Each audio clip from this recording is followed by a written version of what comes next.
And we're streaming. Terrific, and I'm hearing 7 o'clock.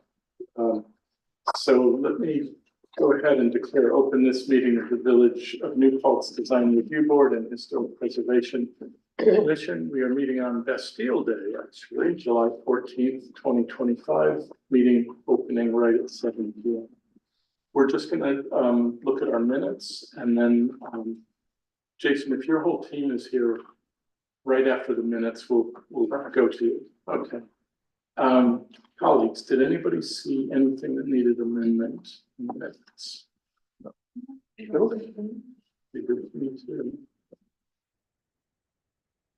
Motion to approve as submitted. Motion by George. Seconded Camilla. All those in favor of adopting minutes as written. Terrific. At 7:01, then let's take that 9-minute break. Come on down. Please come on up. And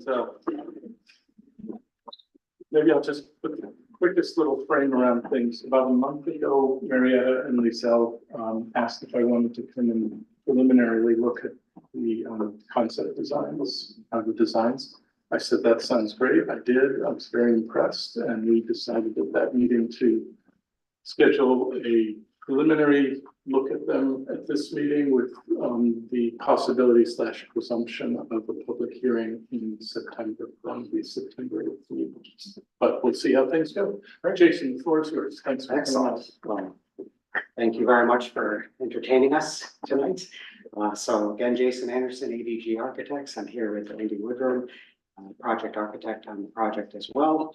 And of course, behind me, we have Marietta Schneider, we have RJ Smith, and his other friends with us as well, the Historic Huguenot Society. So here a little bit of a background of what we're looking to do here. So of course, we all know the historic Huguenot Street as we know it and everything that's there. So one of the things that's sort of lacking is a centralized location to really tell the story of what's there. And so what we are looking to do is develop a visitor education center that also has museum pieces within it that sort of tells the story of everything that has transpired over the years on the property, starting with the Lenape tribes, and then the Huguenots, along with the enslaved Africans who were there as well and helped build what was there. So as part of that, we've been working on a project that allows current modern day visitors, future generations, hopefully, to be able to experience not only a central location where there can be a meeting point, but also to have an opportunity for those interpretive discussions to occur and then take the tour of the rest of the property. So I'd like to walk you through real briefly what we're proposing and sort of give you an overview. So maybe if we go to the next slide, it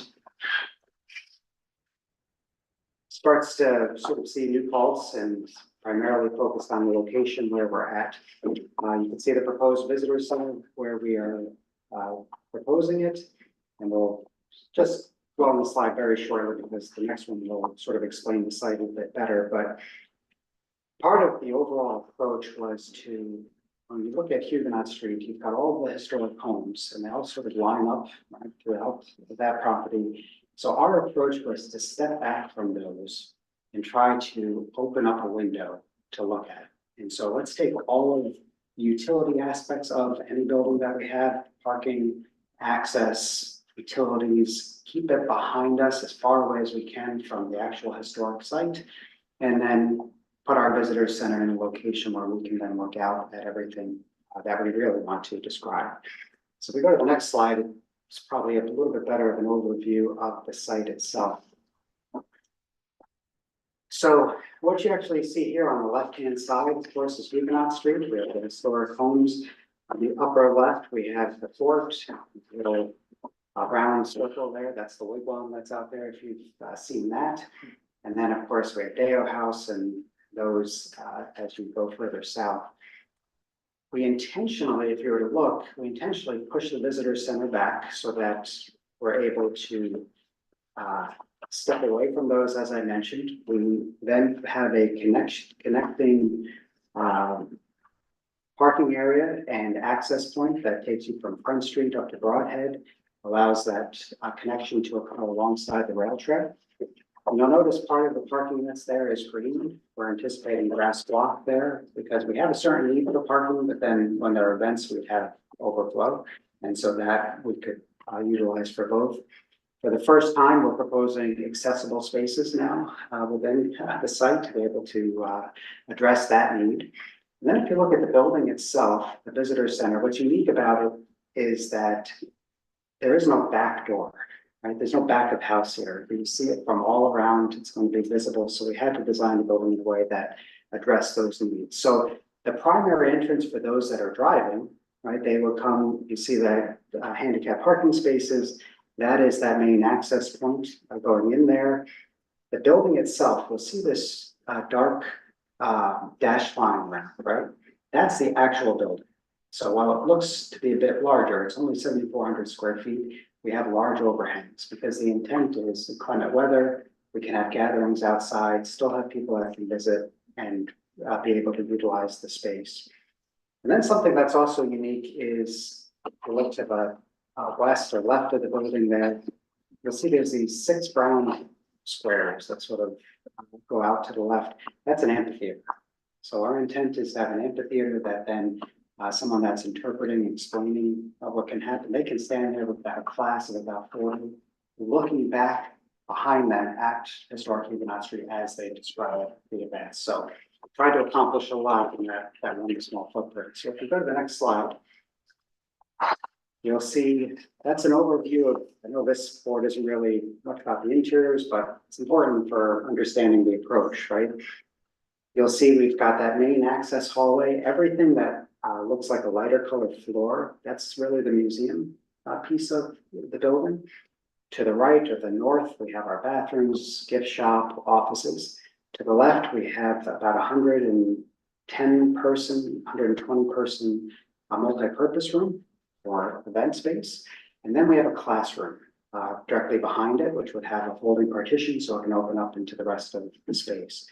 In addition, we have a warming kitchen to the east or the south, and that allows that to really address the needs of that space there. And then you see the columns going around, that actually is a colonnade that works with that over that area, that patio area.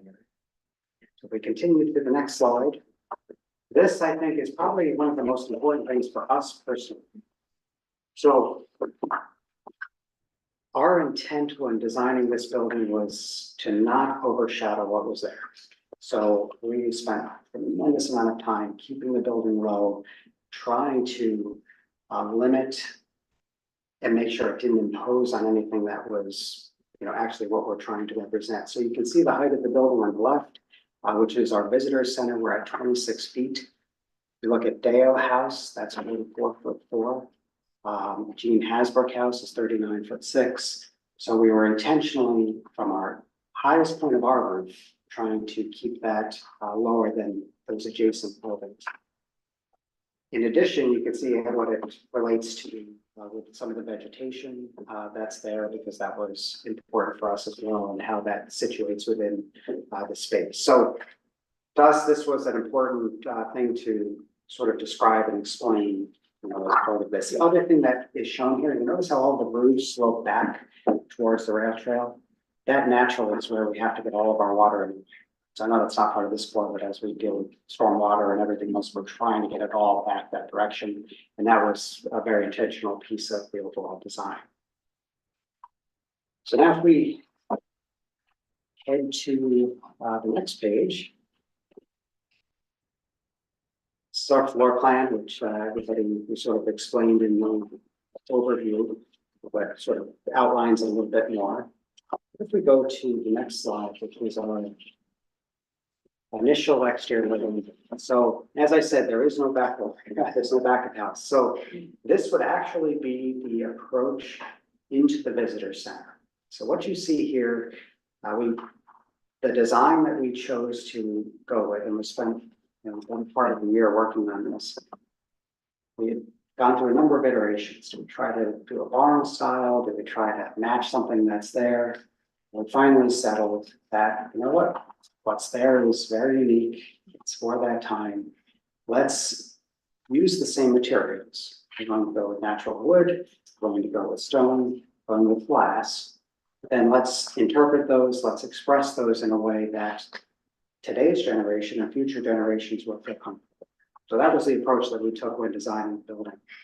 So if you look, you'll see the stone. We have one large stone wall that sort of goes through the building, so it's inside and outside. You see the mix of board and horizontal lap siding. That also is wood siding that wraps the building, so the different elements are expressed that way. In addition, the colors of those, we've got our dark browns and grays, and the intent there is that right now we're trying to decide this between cypress and cedar, most likely cypress, so that as it grays out, those colors are intentional, that as they gray out, they will maintain that. We use like a solid stain, but then we keep that appearance while not having black units. So that's part of the approach there. The other thing is you see that brown area at the entry. So that is actually inside a tall glass box that continues, but we have light filtering around the outside with a panel that has all little holes in it. So the light will come through it. And the image that you see on there, which I don't know if you can tell, but that's the gunks, sort of that image, that's created by the holes, the pattern.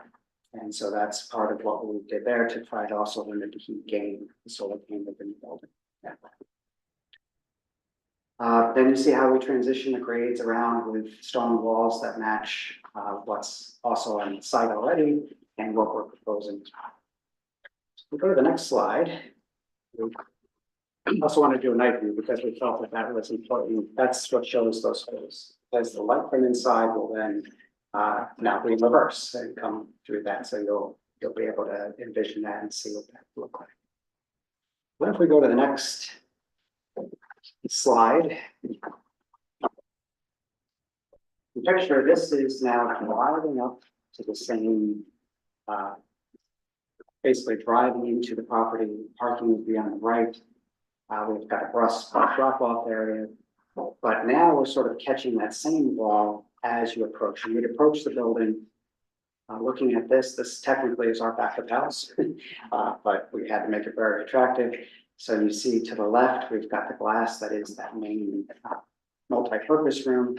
And now you start to get a feel for that overhang that sort of continues out in that space. The other thing you note here is that to the right, we took the flags that we have out there, we're locating those within the space, within the site. And then also we're proposing to move the monument that is currently a magnet for cars at the center of the intersection.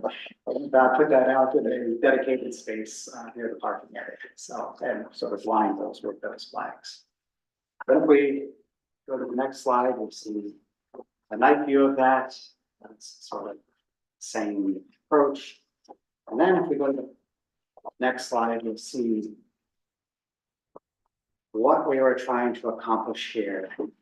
So this now gives you a sense of, if you were to picture, this is the part of the building that isn't up facing like the historic Huguenot Street. So the intent that we had here is to make it as transparent as possible so that when you're inside the building, you are looking out at the historic site.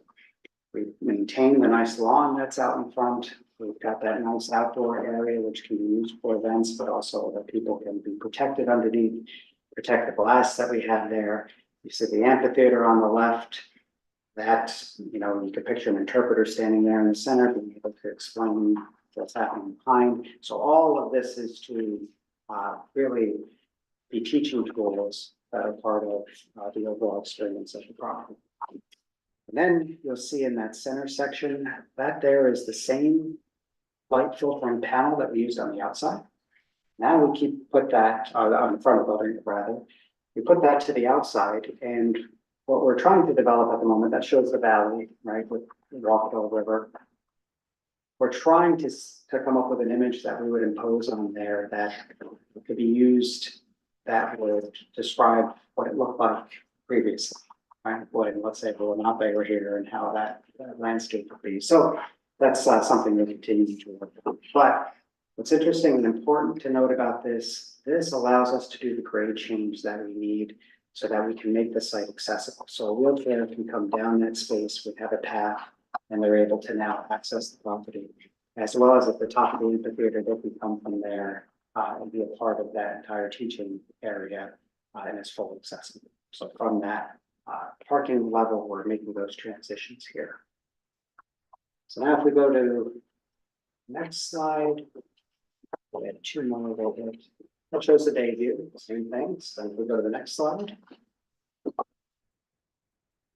that's now looking, let's say, from to the northeast, from the southwest. You can see a little bit more of how we handle the grade change without the low stone walls and such. Of course, this will be landscaped or hardscaped with different furnishings and such. Then we'll look at the last rendering, which, nope, the next last rendering. Perfect, thank you. So this actually gives you a sense of here I am at eye level standing. See. That's Day House, so that's Day House there, that you could see, so that would be part of the experience, right? So that's what spatially that would feel like. What we're proposing on the exterior is columns that are natural timbers that will go up and have steel connections, and then we transition to glue lamps. And you'll see the soffit is all wood, and that will continue right into the building, so that will be the ceiling essentially of what we then experience within the space. That is as fast as I could try to explain. 15 minutes out of that. Masterfully done. We're getting to end. There was a lot of discussion about 15 minutes means 15 minutes, 12. Okay, right. That's great. Are you controlling it, Sarah? Okay, let's go back maybe just to, why don't we go to the initial frame just for now? That one, This one? yeah, that'll be fine, just as a landing spot. So colleagues, I think our task is to consider whether we want to schedule a public hearing, at which point, obviously, the public would be invited to make comments. I did wonder, you've already had a meeting with Huguenot Street residents or nearby. Did that go well? Very well. We did not get as many as we would have liked to come out. Sorry, I was out of time. We had 3 show up, but we did send it to everyone and invited them all for a discussion. The comments were very positive. We had one also from the neighboring condominium. It's town today. So there were some comments on mostly speed bumps on the street. So that was probably the largest comment we had, but the remainder was all very positive. I'm curious, which direction did the comments about speed bumps go? Didn't see arguments. I think it was more that people use cut-throughs through Huguenot Street, like at that corner, and how can we slow them down So they wanted speed bumps. more? Yeah, okay. Yeah, I can kind of see the argument going either way. Yeah. They're always always a tough thing. Yes. Were there any comments at that meeting that had any effect on the design? No, in fact, we got very positive responses from that. And we've shown others, in addition to that meeting, we've shown others just in the area and around. It's been unusual, but we've really only received very positive comments. So one comment I think that we received, we had a green roof on an area, a small area at one point. A number of comments of why are we doing that? It's going to be difficult to maintain. We looked at it, didn't really add much to it because we kept the roof so low and so flat that it couldn't see it, and it wasn't really going to contribute much to our storm level analysis anyway from that standpoint. So we did remove that. But that was about the whole critical comment for this year, or everything else was very positive. Certainly, that's how easy it was. Comments, questions, concerns? Yeah, so I went through the Secretary of Interior's recommendations for historic buildings and historic sites, and I felt like I had so many questions and so many comments, I felt like maybe it was best to just kind of like, refer to that. And, hopefully get, guide the initial conversation, because it is, it is a pretty big project, and I like the design, but I guess. Well, my first question is really about the scale, so, I'm just gonna read verbatim some comments from the Secretary of the Interior, and then if you guys wouldn't mind answering, we could discuss it, so. Designing new construction on a historic site or an historic setting that is compatible but differentiated from the historic building or buildings, that's recommended, so that's obviously, I think it makes a lot of sense. Don't, like, I don't have any issue with like the modern like language in the design, and one of my comments was about the materials, relating the materials, and you mentioned how you would use the stone and glass and wood, and I want to table that. I want to talk about that a little bit later, but so that makes sense to me. Ensuring that the new construction is secondary to the historic building and does not detract from its significance. So, which makes sense. The thing is that kind of shocked me is when you look at the site plan and you look at the scale of the building compared to the other buildings. That's, what is it, sheet 4, if you wouldn't mind. And I appreciate that you guys kept like the height of the building down, because I feel like that does make a huge difference, but even when you look at the Deo house and comparing it to the other houses, the Deo house is not, I don't want to say shocking, but it really stands out for how big it is and how different the language is to the other stone houses. And, it has its place. There was a controversial renovation for the Deo house, like at the turn of the century. I'm sure you guys probably know about that, but when you're walking down Huguenot Street, and even if you just forget about this project, you look at the Deo house and it stands out. It's big, it's tall, and it looks really different. And I guess just using that logic and looking at the size of this building and how strikingly different it is, and I know that there's an argument to be made for the design, and I think that if you just put the design in the vacuum, there's a lot of things I like about the design, but just this site plan, which I think it's page 4, Seth. Maybe it's page. Yeah, I think it's page 4. Let's take a look at that. This one, yeah. It's hard not to think that this building is going to dominate the site. And also, the parking lot, there's a lot to discuss, obviously. This is the first conversation, but the parking too, right now there's a field, and I can't speak to the need for this building or like the programmatic elements that this design is trying to accomplish. There's a very large meeting room. I have no idea. Maybe that's, there's a real need for that. I'm assuming there is, and that's why we're looking at this. But the scale of the building is, it's right. It's big. It seems to be. And I just feel like going back to the Secretary of the Interior, that one comment really stood out to me, which was to help minimize the new construction and its impact on the historic building or property or site. And it just seems to me like, and I know that you guys have been working on this, and there's a lot of things I like about the design, but I think just getting right off the ground, it's just I guess maybe speak more to like the need for this large conference room and why the building has to be the size that it is, because I feel like that's the first thing that brought. Yeah, no, absolutely. I'd love to speak to that. So in reality, the building itself is, of course, the dashed line, right? Yeah, no, I understand. There's the outdoor covered space. Yep. As part of that. But even still, the Deo house fits into that dotted line maybe. Correct. And plan maybe 3 times, 2.5 times or so. Absolutely. And exactly the language you just used, because it's a house. Yeah. So that's the difference, right? Yeah. So this historic property is a series of homes other than the fort. Yes. Versus community space. And so what we are creating is community space for that. And so the need for that space, which is that larger room, right, is because what is being used right now, which is the fort that's there, is nowhere near sufficient. And it's actually damaging what is there because of the amount of people, right? So over the years, the visitors have changed. There are many more. It's being used much more. The intent of showing this site, showing the historic nature of the site has improved over the years. And so now the need for this space to be able to accommodate that.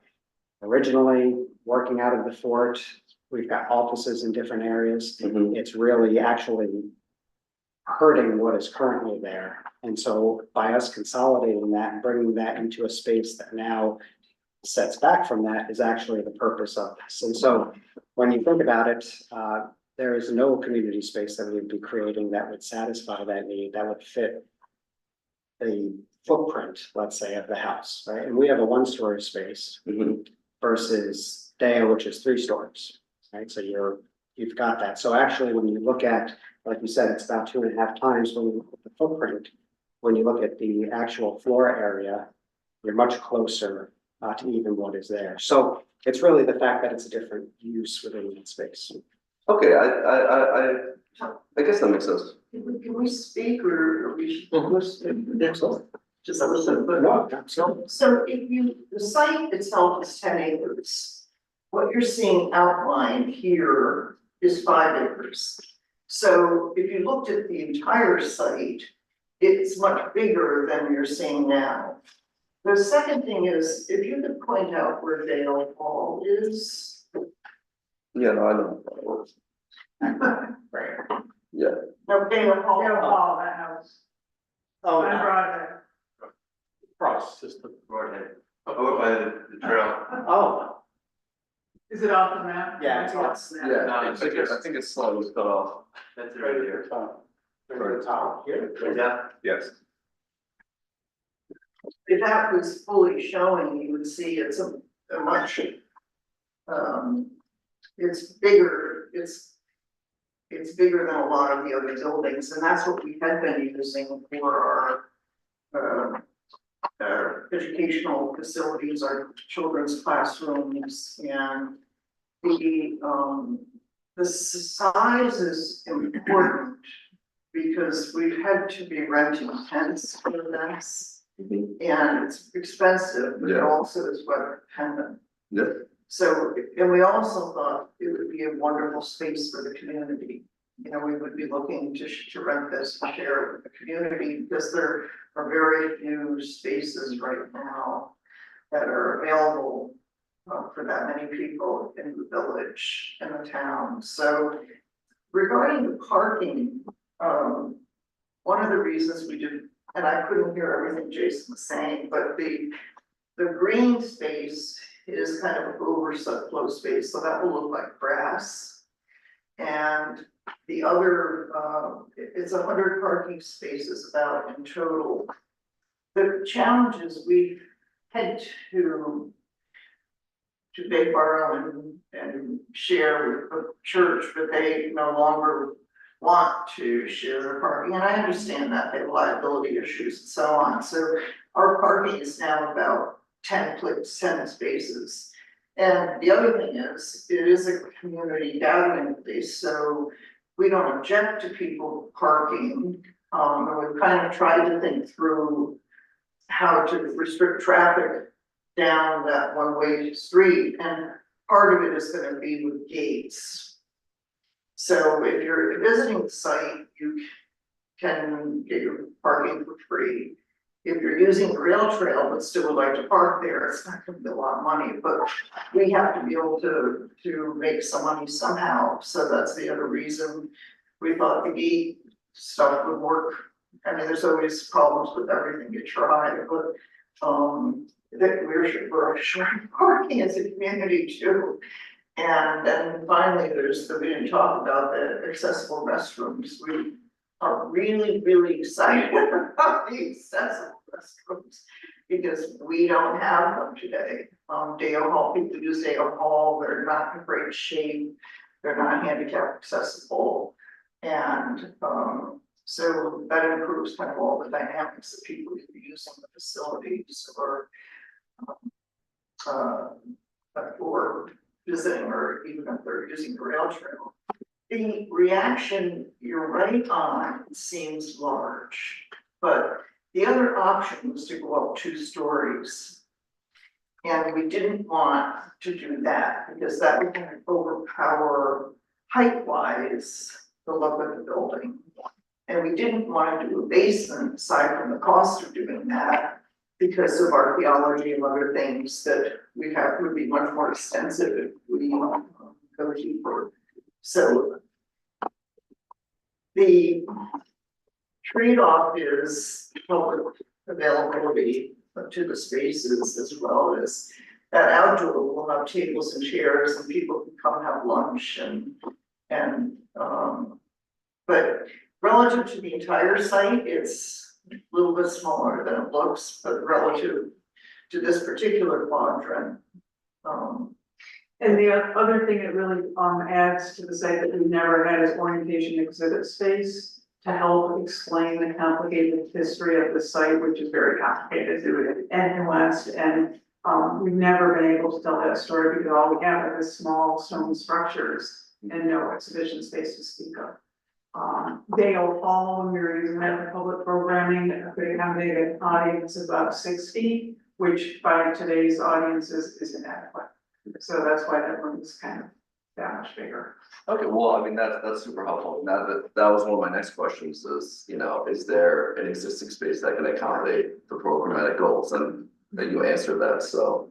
It's a 130-year history of this organization, and it's really unique, and especially something very, to my perspective, very valuable to the community in New Falls, is that they started preserving buildings. There's 15 buildings on this campus of 10 acres, 7 historic buildings, a reproduction church, and then 7 or 8 other buildings that are just there to preserve landscape. And they're not non-historical buildings, but the mission of the organization is 1, historic preservation, 2, research, and now research including the ancestry of the Lenape tribe who occupied the space for thousands of years prior to the Europeans. The African slaves, and all of that research, and a tremendous archive here. Because it goes back so far. It's a tremendous archive that goes back into the 1500s. That's been preserved, and it's in space, actually in the basement of especially designed in the basement of the church. Education, not only education of the school kids, but education for myself, a descendant, learning every day about new things about the history and heritage, and to a lesser degree, all that in entertainment. So there's a lot that goes on, and we need space to accommodate that.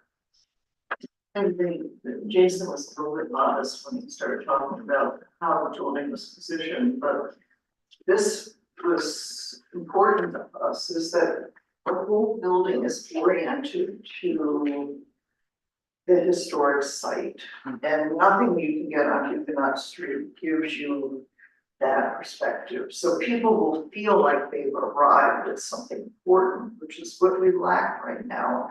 The buildings themselves are fabulous, wonderful, but you just walk by them in a fleeting way. This way, you get that sense of a village, not just individual houses on the street.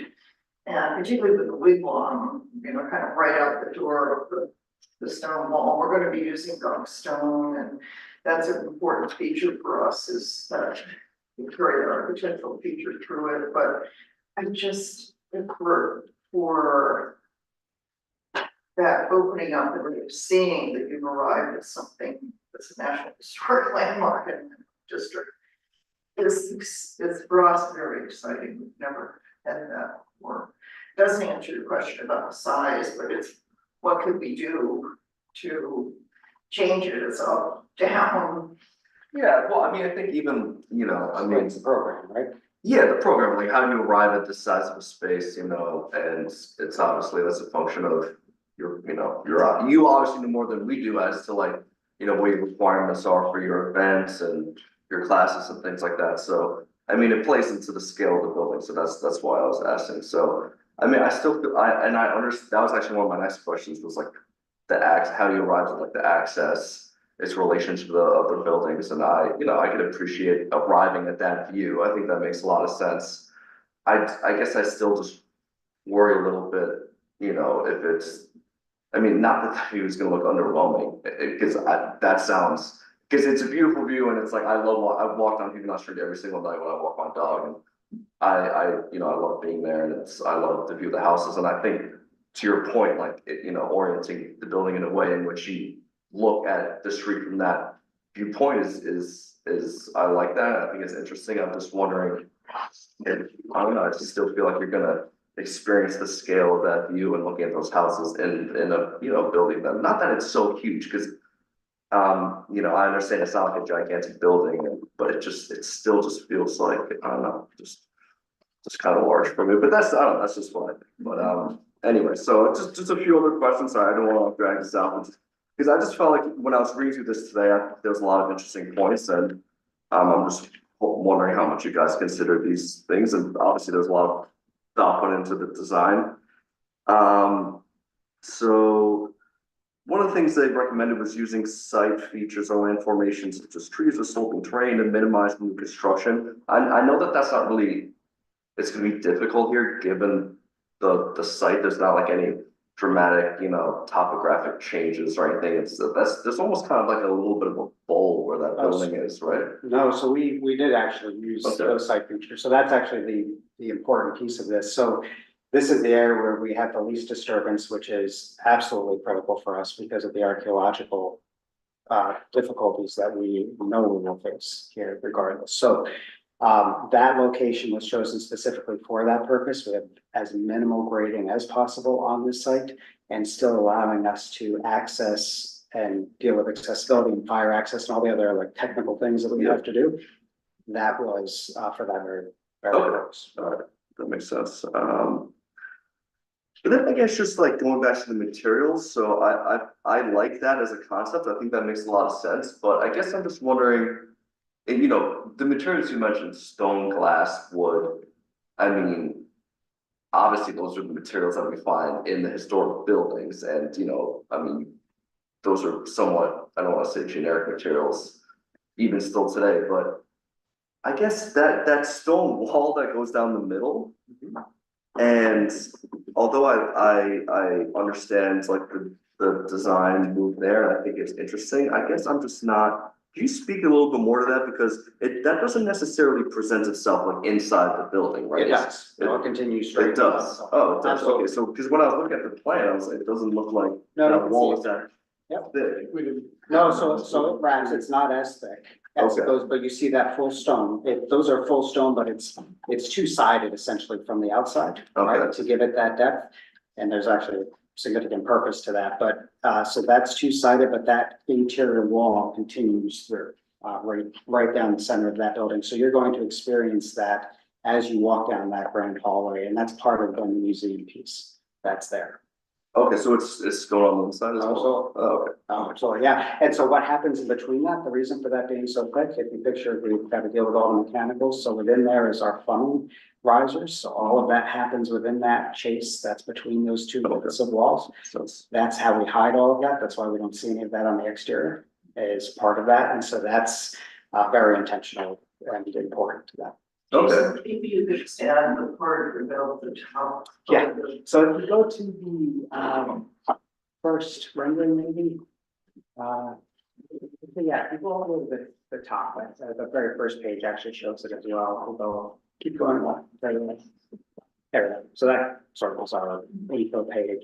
So part of the overall appearance, right, with that stone wall, there's sort of two things.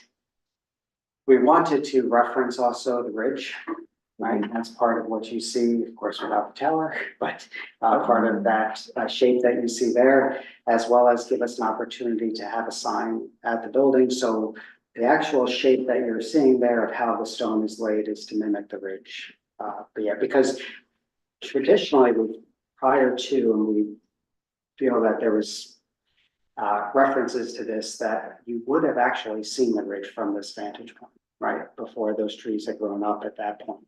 And so we're trying to bring that in, and that'll be part of the interpretive process that is explained as students are brought through, and those are there. So, that makes sense. Oh, that's a strong concept for that, so. The other thing is the four offices that how we saw yeah, so you see to the right there in this image, we've got those Yes, right there, the lower section. So we have our 4 office space currently.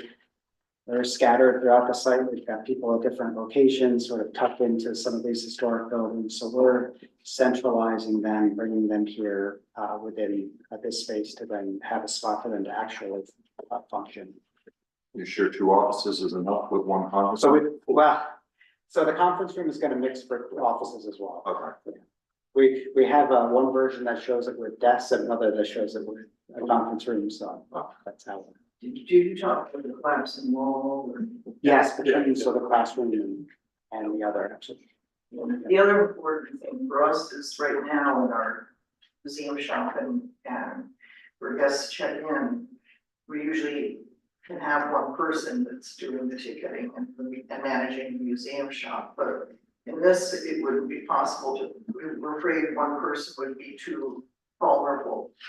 Doing that, so we see a lot of people bring the staff over because they're the staff that interface with the public and the education and the classroom and everything. So I think combining that all helps us programmatically just to get people together. Absolutely. That sounds. I'm gonna cut in and suggest that we turn our attention to the question of whether we feel like we have enough. Okay, yeah. Well, I'm just, this is the largest agenda we've ever had, and our next applicant has arrived. Does anybody feel that we don't have what we need to move to public hearing, at which point obviously some of this conversation could continue? I think we have all the lead. So how about a motion, if that's the sentiment, how about a motion to schedule a public hearing for Monday, September 8th? Yep. So moved by anybody? George has moved, Stephen seconded. All those in favor of scheduling? Would you be open to sort of offline I would love that. suggestions? It's just, it's purely a pragmatic matter of an agenda that can keep us here. till 10 Absolutely. p.m. No, that's much better too. And Yeah. the questions can be clear and the responses can be clear. Jason, I just want to commend you. It's a beautiful piece, Thank you. work of art, and I was lucky enough to preview it before and very impressed. Thank you. It's going to be a big asset to the Huguenot Street. We believe the same. That's great. So, we can be a little more generous with time on September 8th if it's needed. As a pragmatic matter, and this is, Lisa, probably for you and Jude. Sarah will get you the Notice. public, Jude has done this several times. Yes. You've been. We're well versed in that. But we have to, there are some legal requirements about how long those things have to be. So Sarah will report back. Sounds good. And 2 months from now, we'll be back here. Thank you. All right. Thank you all. Thank you very much. Very clear presentation. Likewise.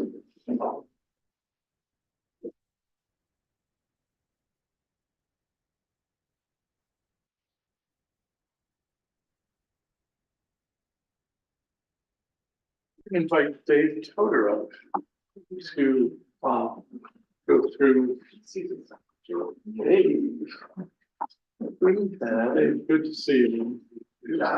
Welcome back. Yes.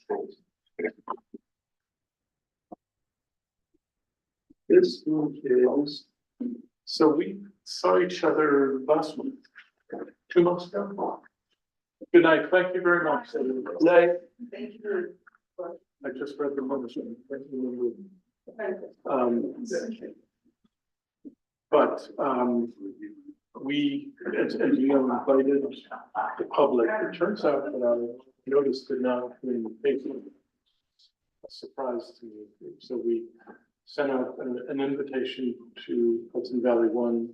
Didn't appear, that has never happened before. But Camilla also posted to our Facebook page, the village did. So we've kind of done our due diligence, and Margaret Wade Lewis Center was informed too with a request for them to get the word out.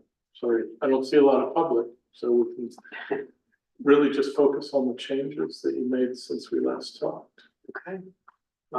So I had made some very shortly after our last meeting, attending, and I think close to getting everything talked about. And the one thing we had not talked about was that they're Yankee gutters, and we were planning to kind of go over them, flash over them, and have regular gutters, similar to some of the other decisions made. You can still see them. The new gutters almost emphasize them in a way, but you know, that's a building longevity question. We just want to make sure you guys had a chance to. Would it be K gutters or F? What do you think would be? Well, I mean, the round ones look really nice. Yeah, the 6 inch half round. Do you know anything about pricing versus the more conventional? They're a little more expensive. But not average Not a major. Yeah, they would look really nice with the stainless steel metal roof. Yeah. Anybody else feel that way? I would lean in that direction. Perfect. So that will go on to the, you know, text comment and did this stage development and then in Yeah. construction documents, we'll have more as well as references to colors and such. Good, so that was that, and then I met with the planning board as well. And so the other changes are really not to the building per se, but so there's some lighting, I guess that is, well, that's on the building, all those elements, but there's really just porch lights. What you want, you know, any of the sconce on either side of the front door. And then, you know, just general lighting, and those will be historic fixtures, that's what, you know, as a note there with LED lighting, down lighting, you know, all the proper, methodology on that. And,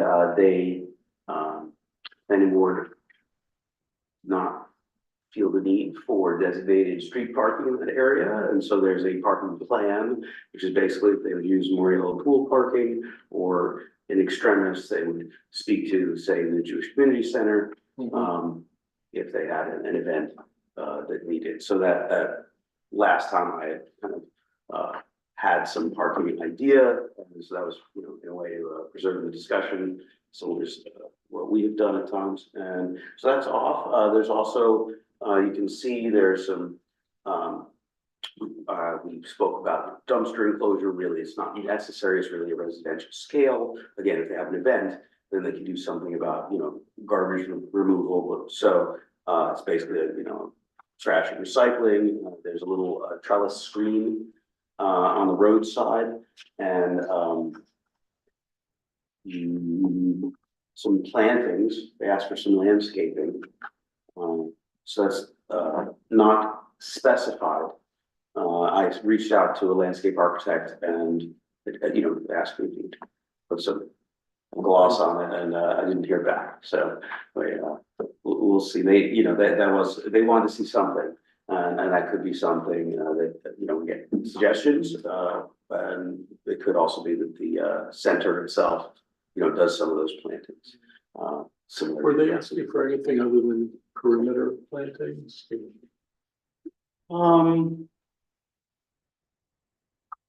They did not ask for anything specific, Okay, and so there aren't that many areas that are, those are all the areas where there isn't something else going on there. You know, as use activity, because there isn't a lot of square footage there. It's the postage stamp. Right. So there are bicycle racks, and determined we didn't need any street furniture like trash receptacle or similar. So those were some of the, you know, outstanding items for planning board and site plan.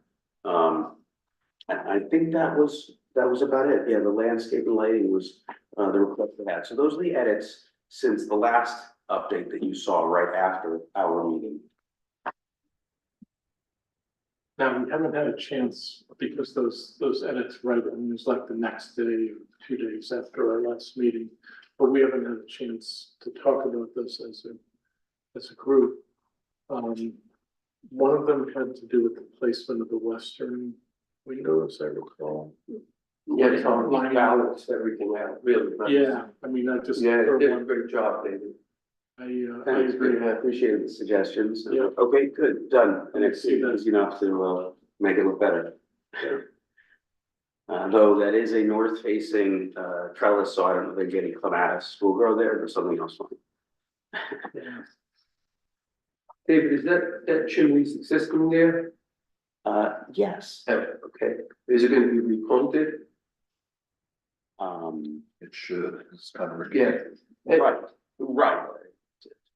And if it Yes. is, It's gonna be. if it is, I don't think kind there's of a stone, I believe. there's gonna be a stone put on top. Right, I think right now it's got that common thing where it's one or two bricks in each four corners and then a stone, and that's the, you know, open Okay. flue. And so the idea, I believe, would be to cap it with like a thin blue stone or slate. Because I don't believe it's going to be used for any systems, you know, it's sort of, it's got like Just- 4x8, you know, it's kind of brick wide opening. But just visual, just. for- Yes, absolutely. Yeah, that's Yeah. a good solution, and it's not that onerous.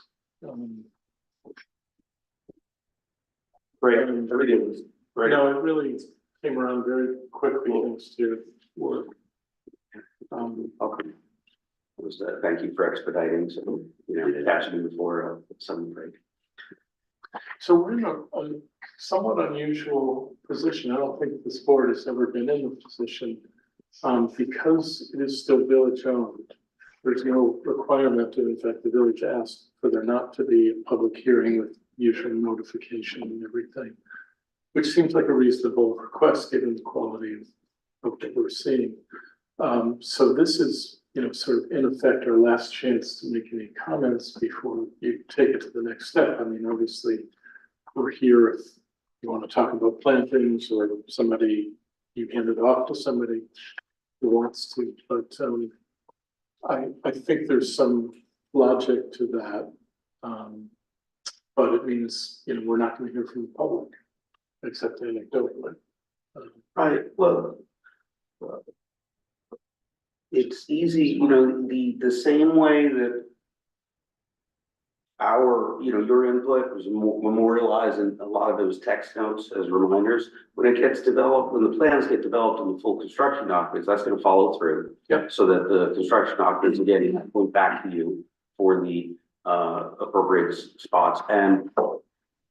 Comments, improvements can still come in, you know, it won't be rejected if they're late, because they're not late yet. So, you know, and that would be said again, it would be kind of open book like it's been, so that it's not like there's a late change, you should get a chance, but only if it's read, you know, it's an improvement, but certainly we try to Yeah, and I think that. catch everything we can. And that, I was sort of going there with that. So, you know, ordinarily there'd be a public hearing. Everything would be hammered out. We would take a vote and go forward. We're not really in that situation here, but in some ways it's easier than that because it is an open book. So historically, it is a landmark property, so, you know, we should have purview. And maybe that's the message going forward as those construction documents develop, you know, we should be in the loop. Or even better, the village is the owner of the property, so you guys are a client. Yeah. You're kind of in at the ground floor, and it hasn't been, you know, I guess there has been some design by committee, but it hasn't been in any way difficult. There hasn't really been a lot of, you know, not the way you think of, that, commentary. Anyway, No, that's a very good way to go. yeah, so that's certainly, it's been easy to take, input from the boards, and I imagine it will continue to be, as well as the public, if they have, you know, beneficial input, we'll incorporate it. You know, certainly, we're getting a lot of the big picture items done, and then some of it could be, you know, selecting colors, which is, much more flexible, and similar plantings, and maybe that's where, you know, further public comment will come in, but, you know, see. Is everybody satisfied before we go? Yes. I'm very satisfied, yes. Many, thanks and credits to you, Dave. I mean, it's already, what we saw last time was a really good design. We can see this. So, Sarah, just to recap, so no objection to removing the Yankee gutters. A suggestion to look into 6-inch half-round gutters. Excuse me, with corrugated leader, round leader. Okay, with corrugated leader. With some tile, was that last time? Corrugated leader downstairs. Round. Yeah. That's such an interesting, local usage. I did not grow up calling leaders downspouts in Ohio. But everybody says leader. I use downspouts too, but it's one of those things that there are a lot of different names for it. There's regional and they all kind of count. Yeah. I had a question about color then. A lot of that would be in kind of the galvanized, but that might not be. Do you have any? Gold finish? Yeah, I guess that's what it is currently. Okay. So we're gonna makes look sense. finish, to match gold finish.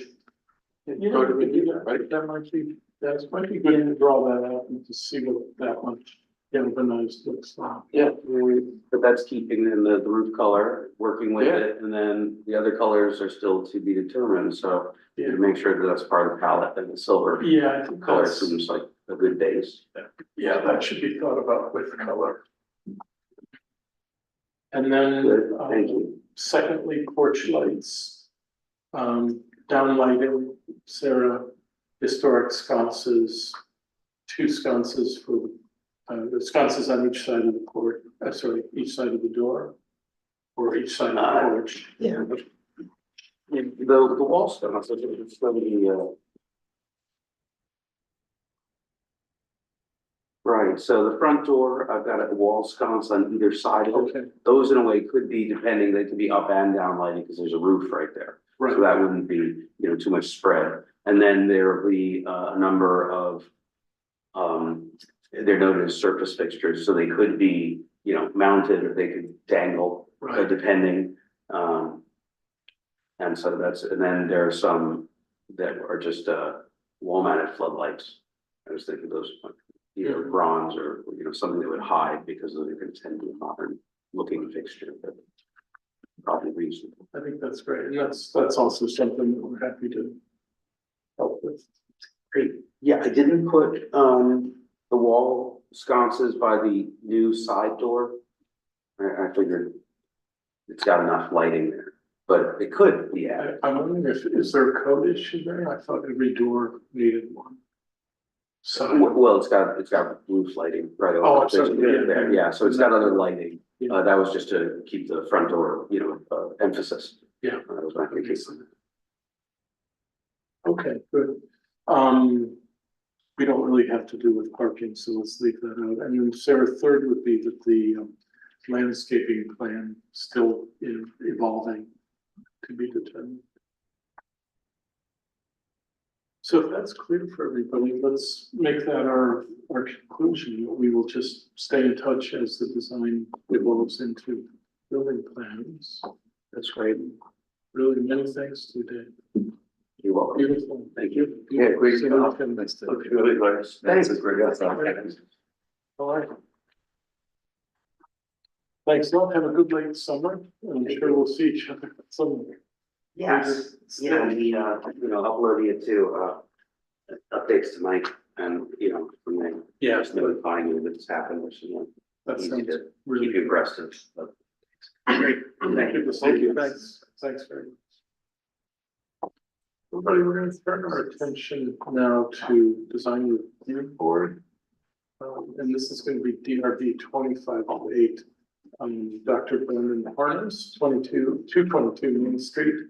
This is a design that I think everybody's seen for what I think we'd have to call a major renovation of the property. Please, thank you. Hello, Welcome. yes, my first time itself. Well, you can see we're not that scary of a board. We look kind of Yeah, awful, 5 of us with nameplates. not intimidating, yeah.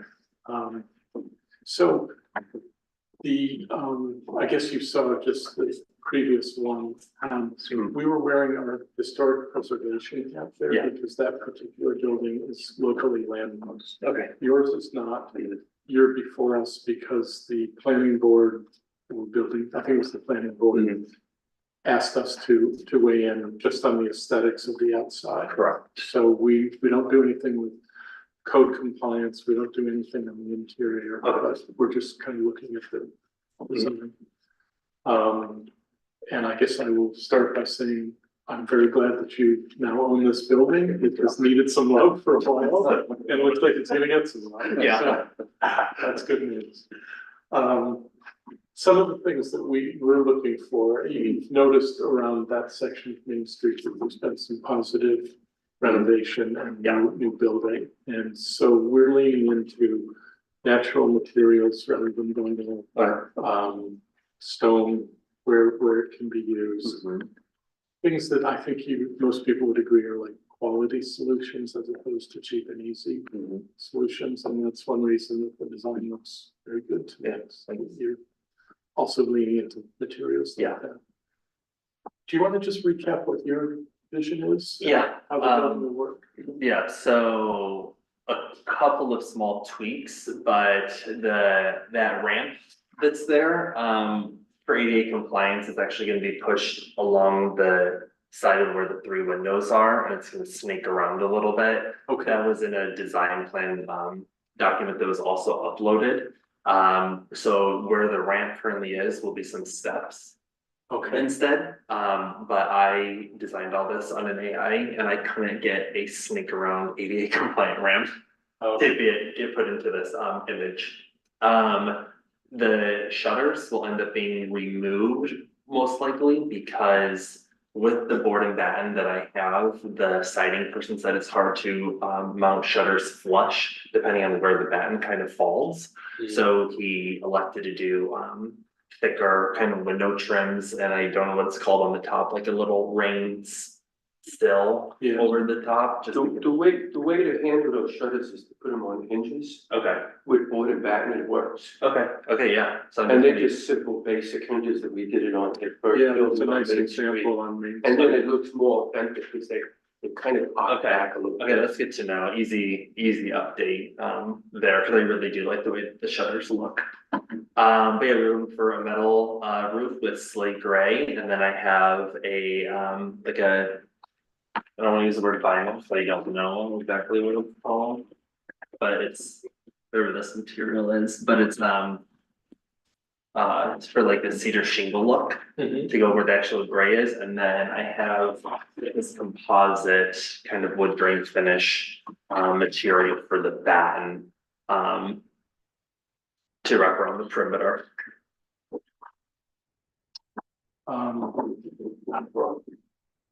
Yeah, the second way we think about it.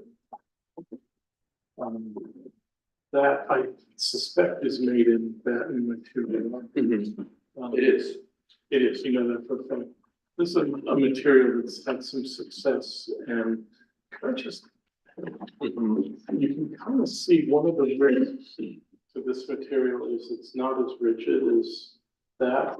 And I just don't know if it will pucker. So it shouldn't, because the whole building will be wrapped in that foam as an extra layer of insulation, so it will be a little bit more firm, similar to how this should hold up. Okay. So this is a thicker sample of a different material. I went with that because it's more eco-friendly composite. And it's not as thick of a foam insulation, so the R value is a little bit different.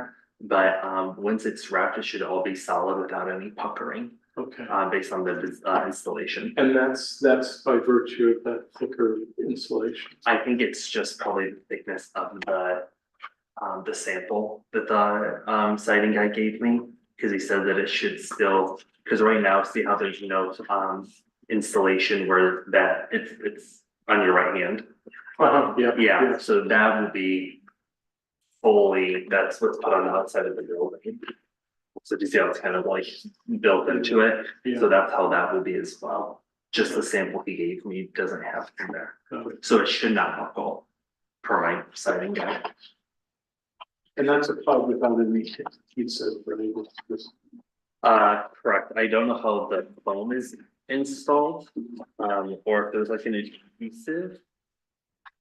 But I can look into it with my siding guy. Says it's lamination for superior bonding. Shane, do you have any experience with this product? Which one? The Well, what's your It's hold crane, on it's this? crane board and that company is Ascend. I don't, so I apologize, where is this going? I realize that that's going up kind of like in the gable end, right, like where the gray This, down is, okay. yeah, this shingle style is gonna go where the gray is in the gables. Okay, yeah, and then then this, This is the siding That's that the runs siding. around the lower portion okay, underneath. so I guess that's where I'm a little confused, because this, I'm not seeing, like, I know that was, I guess, rendered with AI, but Mhm. it just looks so, I guess it just looks so fundamentally different. Like, that's maybe like 4-inch boards or 6-inch boards, and then this is like 12-inch. totally. So it's not that I'm like against this, I guess I'm just not, it's just hard to visualize this material and the design, because I guess the rendering is kind of misleading. It's a little narrower, maybe. It's hard to tell. So you're saying on the rendering, the batten looks a little bit Narrow. narrower than Yeah, a like, well, it 12-inch. looks like it almost looks like it's like vertical boards, right, George? And then, oh no, I see, alright, so it's a thin band, maybe every like 6 inches or so, or 8 inches or something. So, That comes in two widths. I okay, think an 8 and a 12 or a 10 and 12. so then, but this acts as like the band, like the connections. Correct. Okay, so, alright, so I guess, and you said it's 10 and 12 inches I believe for so. for the flat edge. Yeah, Okay, so I mean, that's probably fine. and I think this one just has one width. Which okay. is, that looks like it's. This is that. Okay, and the difference of these two is that it's just the thickness of the foam? This foam is thicker, Okay, yeah, but this one you can see has an extra about an inch on it okay, I see. to be a wider. I mean, I guess this is more convincing. I mean, I guess that looks, I guess, like a Borman band. Yeah. I'm not familiar with it. I mean, I don't know. Well, I think, may I say something? Yeah. I think it's, our board, and especially on Main Street, we're looking to get away from vinyl siding. Mhm. And, this product here that Tom has suggested is called LP. And there's also Hardy board, which is cement siding, which LP was just put on 199 Main Street, Mhm. a nice renovation that was there. And, I think the boards are leaning towards, favoring those solid products on Main Street. And everything that you're creating there, your board and batten, your shake. I don't know why there seems to be on the front elevation clapboard. You check on this elevation here, Yeah. it's a different kind of siding I again. don't know. Are you looking to do board and batten all around? Yeah, sorry. Okay, that- so it's very readily available in hardy board Yeah. or in this LP siding. Uh-huh. It's a much nicer color. Yeah, I think my budget is hardy board compared No, to. hardy board is fine. I think we don't have a problem with hardy board. No, we don't. No, we would. Have you priced them out? I think my saying I said it's almost double. Hardy board is very reasonable and the installation is very easy because it comes in 4x8 or 4x9 sheets. So you put these sheets up and then you just nail the batten strips on it.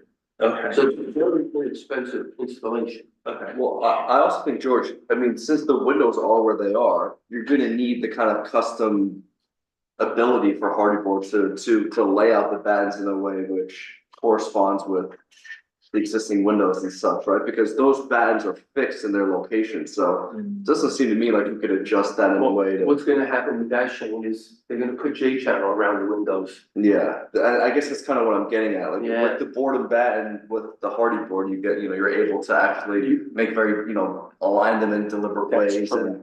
and have them work with the windows and have equal margins where there should be, instead of just the nature of the material landing where it is from wherever you start, I think Following that? I think that's probably, yeah.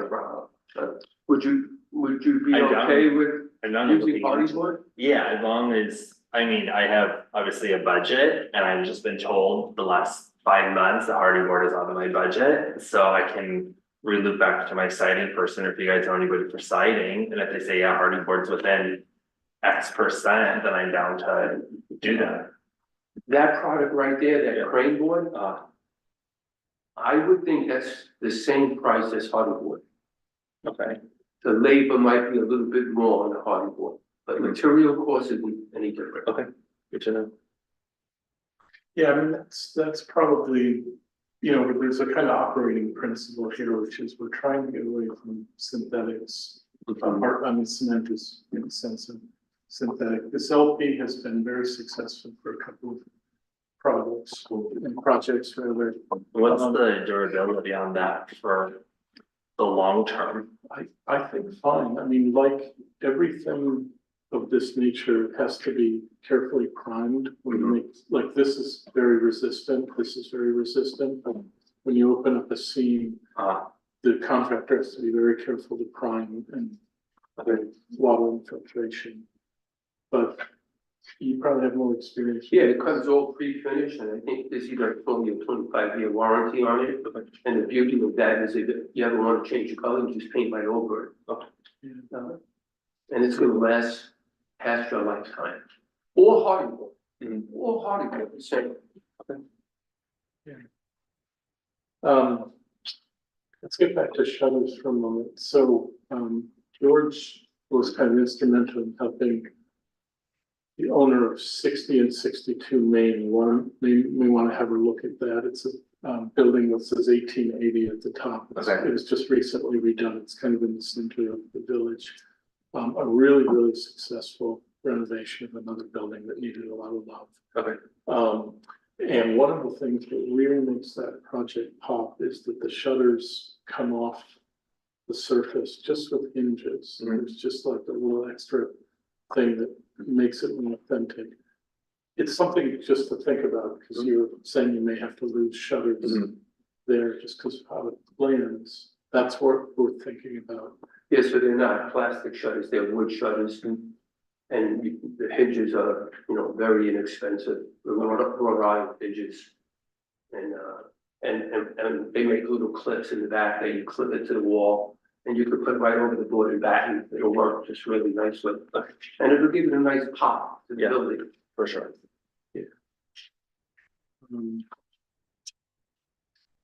The other thing I was gonna add is there is a product that I actually have a sample of and I'm gonna get to you. Okay.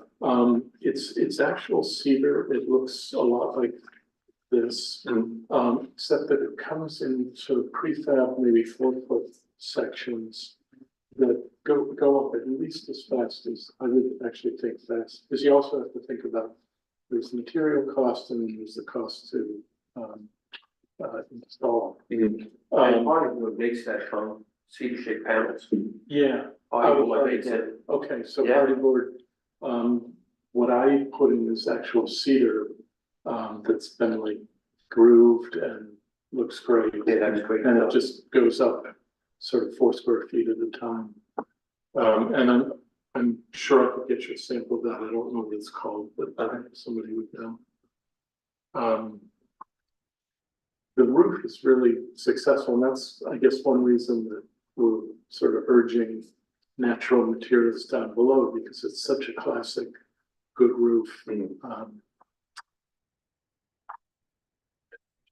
Is there anything about let's get away from materials for a second, anything about the design that you want to comment on? Well, I guess, so what exactly is current, is in this site plan, we're doing these, you mentioned the ramp up against the side of the building, that makes sense. But these kind of like off, I think that's Access. I think that's the old site plan for this like, one is with like the kind of off access, like kind of staircase. Oh, sorry, this one. Sarah, could you advance to? yeah, this is, Yeah. I think, the one from the 90s or Oh, early okay. 2000s. Okay, It's a little bit different. all right, so maybe let's just bring up the current site plan on so not that one. Yeah, not that one, but it's a different one. Yeah, maybe. Oh, so that architectural drawing that has like the bathroom details and stuff, that's So that's my, design. that's my interior, but it's. Yeah. There we go. That's, oh, there you go. Okay, Yeah, so that's the ramp is gonna sneak around the side okay, I see. for the ADA compliance. And that was for compliance. So Yeah, cause otherwise it would go almost like department spot 9, like for the 1 inch for. good thing it's caught. And also gives people who don't need the ramp a stair option. Yeah, the direct access. But it's still gonna arrive like at a portico, kind of like in this rendering? It's going to arrive at the base of where, yeah, so the portico is still gonna stay there. Okay, Yeah, but it's gonna arrive into the side of the portico. okay, I see. Yeah, I don't know if there's, my architect did a rendering of it, I don't know if it was included in this document, but yeah, it does end there. Yeah, cause on the, I guess that's what's a little confusing, cause on that side, finally, first on plan, I don't. Doesn't really show portico, but, I mean, I guess what I'm saying is I like the portico. Design, I think it makes sense, and I like how, you know, the roof slopes match what's existing, and like, what's going on with the roof in this rendering. Seems, you know, appropriate. Yes, Yeah. definitely. You know, so, I mean, I guess I'm just having a little trouble just trying to see what's current, but, I can show it too. yeah. Well, I did take a picture. But in terms of like the, you know, materials, I mean, we talked about that and overall just kind of design. If it seems like the major difference here is like the ramp configuration, not to beat a dead horse, if that's really what the major difference is, then I mean, I don't want to speak for this report, but it seems to me like this design is like more or less appropriate. I think so. I do have it for my architect if you wanna look at it. Oh, yeah, sure. Or if there's a, you know, pass around. Yeah, he It did wouldn't be the first time we passed somebody. Yeah. 2 renderings, so this one's pretty close, but I had him add stairs, so it goes up here. Okay, And this is where the existing kind of gable okay, covered porch is. And then I wonder if he has a different, oh, yeah, I see, but then he added steps to the revised one. okay, So patients don't have to only take the stair, the ramp. oh, I see, okay. So the only difference there is that like the door's kind of off center right below the gable. Yeah, the existing doors, off to the side, Oh, that's an existing door, okay, so maybe, the existing door, Is because there right a- here is the bath. okay, I see. And that's also an existing, this is the existing portico, right? Everything Okay. is existing, Oh, I the see. exterior, there's no new additions to the exterior except, I mean, besides the siding. Okay, oh, I see, okay, now I understand the project a lot more, okay. Maybe, no, it's okay, maybe next. that, please? Yeah. Yeah, yeah, just passing around. You can get us going in one. The 2 part. Thank you. Three of us. Oh, the three of us, okay. This is something I found quickly from my architect. So this is the parking lot, looking at the site of the building. Yeah, one second. Okay. Oh, okay. And then the only thing missing on this drawing rendering is, I asked him some of that, but this is just the one that popped up. I don't know, I think I should get copies of that. Yeah, Yeah, if you could, somebody want to go, we'll just, So essentially, what's new is the access and the materials, the exterior Yeah. materials, okay, yeah, okay. So I have a few other comments. Right, one gets back to, materials, I see he shows on the foundation and the rise into the steps stone. yeah, there's So is a, that gonna be like a cultured stone? I put it on the application, what, I think what brand? Let me yeah, I see. remember seeing that. There was a brand that I don't think it's like, I don't know if it's actual, like real stone. Do you think it's the vinyl panel? That's what I wanna make sure it's Yeah, I not. think I have, and if it is, then I guess I'll mention it. Well, cultured stone would be acceptable. Yeah, for sure. Yes. Some notes. I mean, again, this is design review, not historic preservation. Right. It's in a transitional but positively transforming part of Main Street. Okay, second thing is, on the front elevation, one window has 2/2, one has 6/0, one has 8/0. Oh, Is that the hashes or? No, the actual window. Yeah, so we're doing new windows and it was all symmetrical. So they're all 6/0 you're gonna use? I don't know what 6/0. It's 6 window right here. It's 6 I little panes over one big pane. I think it was, I have it in an email. Which is okay. They are now symmetrical. Oh, okay. On the off of Main Street, and then because I have bigger windows in the back portion, I think we went with maybe 4/6. But yeah, everything is now symmetrical. Two is what's. Okay, we have.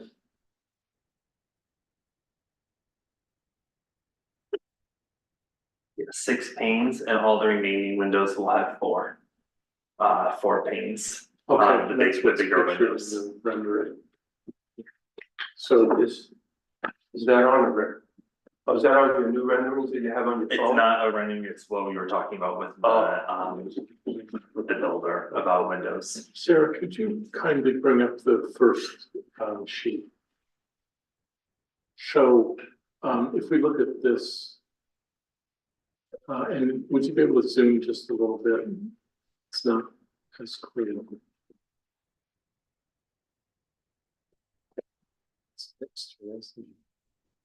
Yeah.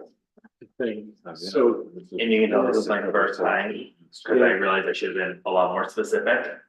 So we can, I mean, this is easy to follow up, but you know, the principle is not mixing numbers of panes Yeah. or styles of windows. And nothing's been ordered yet. I don't believe so, because I know it was the 6 pane off of Main Street, and we were saying 4 pane on the backside because the windows are larger in the maybe waiting room optical area. They're a lot bigger, and we didn't want it to look like jail cell window panes. Yeah. Like the big windows. So I think it's easy. I got one more comment that you go on. Sure. So on this front elevation. Yeah. So the railing should go into the column, and then the back of the column gets the railing, and it looks like you did it in the back. See the way you ran the rail right into the column? Yeah, So on the front, okay, you're running it on the inside. okay, Yeah, good catch. okay, railing the column.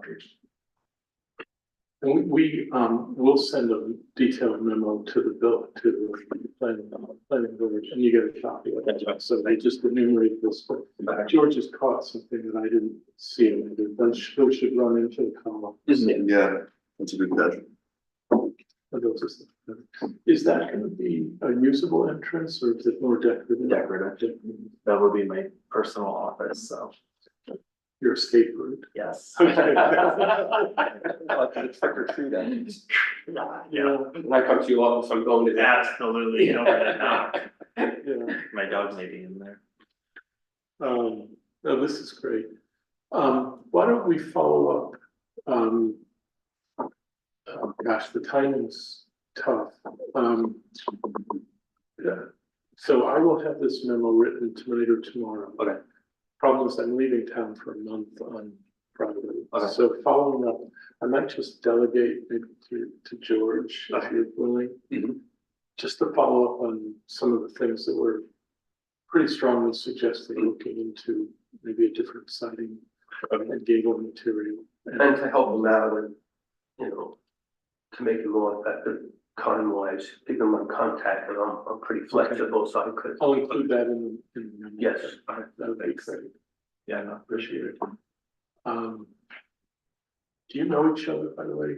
George Seifried's built what He takes care of my whole family. Okay, yeah. I can't say anything. I was gonna say, at some point, we need to put in the minutes, just like, Well, Dr. Morrison does, but he's purchased the business. well, likewise, yeah, Yeah. so three of us, that I know of, are your patients, and Sarah, that needs to be put in the minutes. I don't think it rises to the level of needing to recuse ourselves unless you feel that that's, we're trying to just help. Yeah, no, I appreciate that. We definitely will help you. We appreciate you We really do. bringing a nice look to Main Street.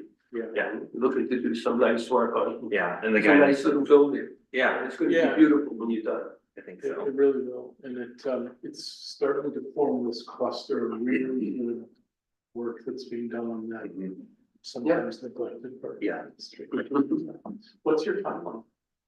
A couple months. I hope to have everything done in a couple months. All my interior stuff, I think have, Alex coming this week to do the plumbing, electrical's all done. Great. But all my interior finishes have already been ordered and they're ready to be installed. Once we get everything, but HVAC is done, so we're pretty much done on the inside. It's just the throw up sheetrock paint. But everything has already been ordered. That's great. Are you doing anything different with the HVAC? Like, should we be talking about where, are you putting in mini splits or? My practice manager's brother is doing everything. But he's doing everything kind of like built into the walls, so it's not visible from Main Street. He's being very mindful of that, like one of my units is actually in an attic space. Near him with them. Probably. But there's still an outside unit that we should ask where that's. gonna be. Yeah, so here's something that we'll have to put in the memo. We're really encouraging people not to stick the compressors, the outside part, visible to Main Street. So you can find a place to tuck it off Main Street. Okay.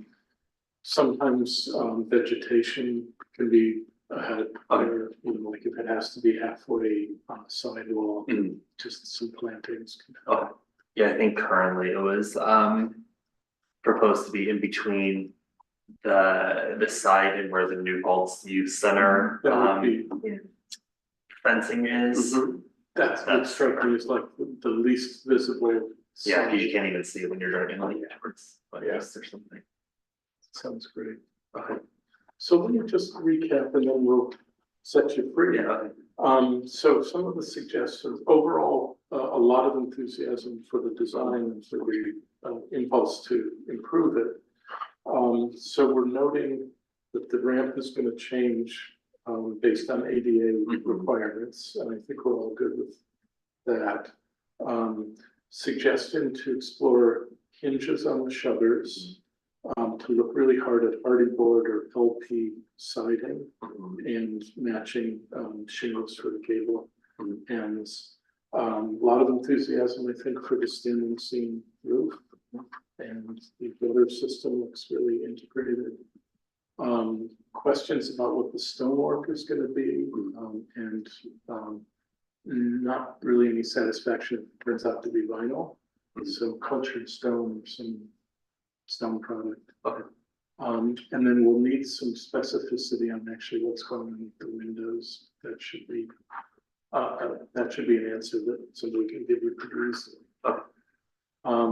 Make sure that the front railing runs into the columns and just clarify where the HVAC external units are gonna be. And I think what your HVAC person was saying is that maybe the lines are running up through the interior walls. Probably. Yeah, My guess is yes. it's nice when you can avoid those plastic line hides. That's what I think it is. 'Cause- When you do a major reno. Yeah.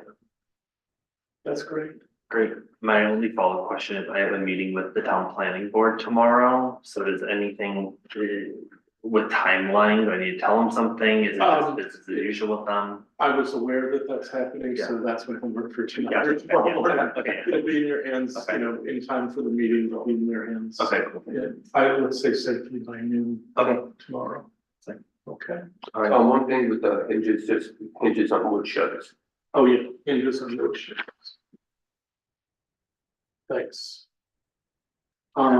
And I will also, I'm making a note to, I'll include George's contact in that memo, so that you've got it right there.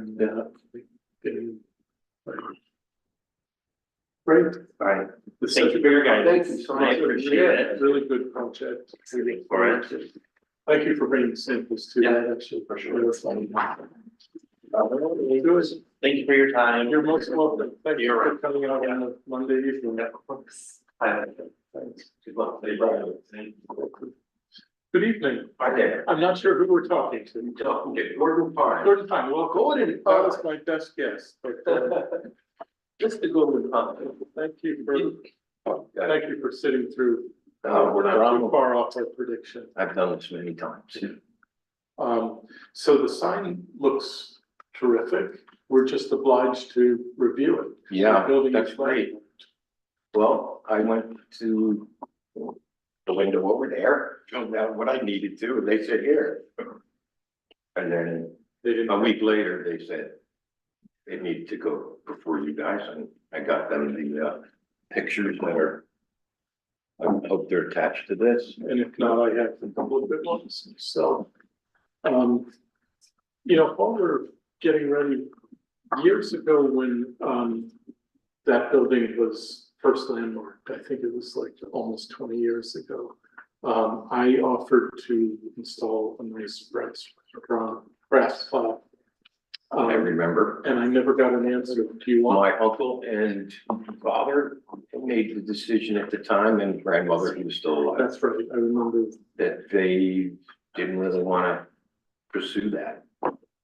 You feel different? Well, what does it limit me to what I can do with the building in any way? Well, I mean, you're already limited Because by, of this commission correct. and the new sort of ordinance that was enacted, right? There was an ordinance that designated my father's house across the street, 18 Plattekill.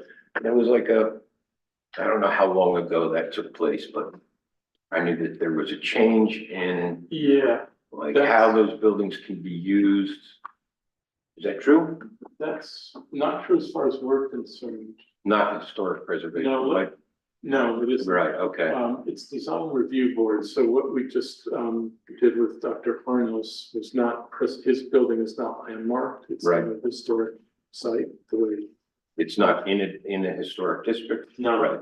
No, and you're not either, you're in the downtown district, but that's a catchment area for design review. Mhm. But your property is individually landmarked as a historic building. in- Just that one, not the next one that I owned, Right, 126. yeah, which is another beautiful building.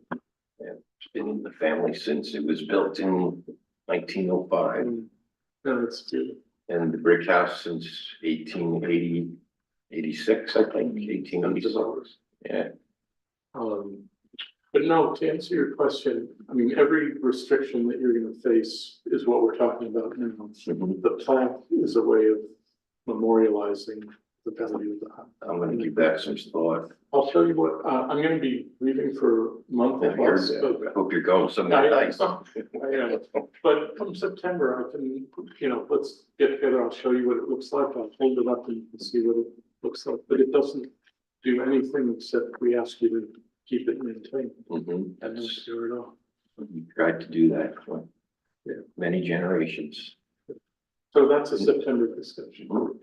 Onto the sign. Sarah, can you, the gate posts are really beautiful. I found them in a salvage yard in Newburgh. Oh, I know about And those guys. I know. of- They were on their website, which I don't really go on anybody's website. I live on a flip phone, talking text, and I have a laptop for email, but I saw them and they were yellow. And I'm like, I'm gonna go check them out. And they were perfect height. Yeah. I had them sandblasted. I had to kind of, they were for a gate in front of a driveway, in front of a big home. And so I cleaned them up and had to drill out holes in where I'm gonna attach the boards and I rusted them a little bit with baking soda and vinegar and got them to rust a little more. So I will say that this looks like a really nice move in the right direction. I'm definitely in favor. I wanted just to confirm that I'm understanding what the plan is for the base. Okay, so the base, you can see the concrete blocks that they're resting on. Yep. I'm going to use salvaged brick that came from the New Paltz Normal School on, my father salvaged a couple tons of brick in the sixties, stockpiled them. Remodeled his kitchen in the seventies and used most of the brick to create two big walls in his kitchen in this house across the street. And in one of the storage sheds was a small pile of brick that remained from the normal school. And that's what I'm gonna use is salvage brick from a once historic building here in New Paltz. Yeah. And then make it so you mostly just see those bases covered in brick Okay. to match the pattern of the house. So one covers up, one goes in, Right. yeah, that's a nice You pattern. know, it'll come up one course past the bottom of the posts that are in it. And then I have a cap that goes around them with like a running bond.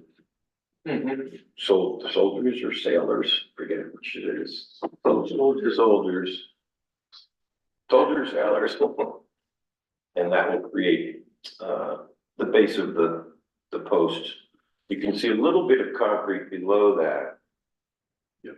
Actually, I've got a photo that was the. And I thought about trying to use, not cultured stone, but I have leftover job material that is natural veneer stones. But as I've looked at it, I'm thinking that I could create just using stones, like garden stones that would be placed around the base of it and let you see the flocks, there's flocks that are creeping, flocks grow up to the bottom of where the bricks end. I think that's a nice solution. Yeah, you've got a really nice sunny spot with flocks. Yeah, they do really well right there. They just taken off. I don't remember the sign that was there when Epic was there. I built for them. You remember that one Epic place on? Yeah, those were the granite pillars. Yeah, but those were granite pillars that they ended up leaving and cutting them down. Is that what happened? Yeah. Mysteriously, I couldn't believe what I had. I saw them taking the sign apart.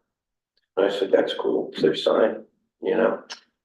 But then when I came back through town, the posts were gone. That shouldn't have happened. I was just, at that point, I just let it go. Well, it's good that this is coming back and this is a really good solution. Yeah, that's. Yeah, it looks great. So does anybody see anything wrong with the plan? So it's gonna be bricks, one course above the plinths, and then keep it natural down Yeah, below. and yeah, just let the exactly. flocks- Like the blocks and keep it natural, It's great. simple. Okay, I think it's great. yeah. So this is HPC, we're gonna need a motion.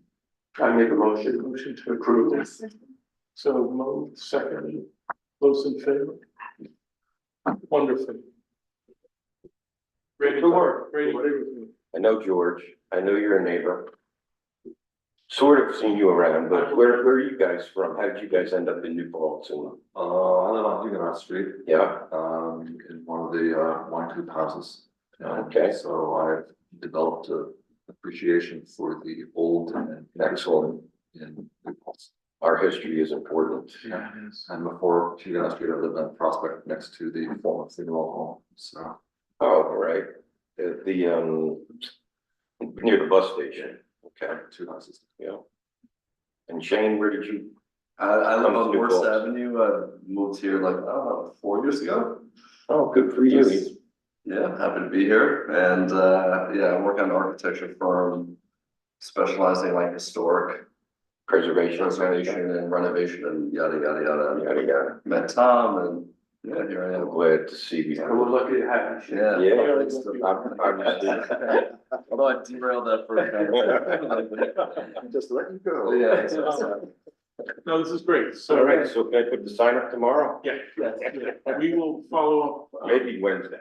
It's always our practice. We communicate the 5-0 as a decision to the planning board, but we'll copy you using the address you gave us. Excellent. Come September, I'll get in touch and we'll talk And we'll about, talk about the plaque. no obligation, but. Thank you, Gordon. then we'll do that. Thank you, guys. Thanks a lot. Thanks, Steve. Thank you, Sarah. Very welcome. So Tom, we do have a couple of people on Zoom. Okay. So I know we have Jonathan, it's the phone number up here, and we have Brian Rydell. Okay, So for which application you want to review? I think the fairest thing is to take who arrived first, which looks to me like Brian. Brian. Okay, everybody, let's turn our attention to HPC 2508. Brian, if you'd like to unmute.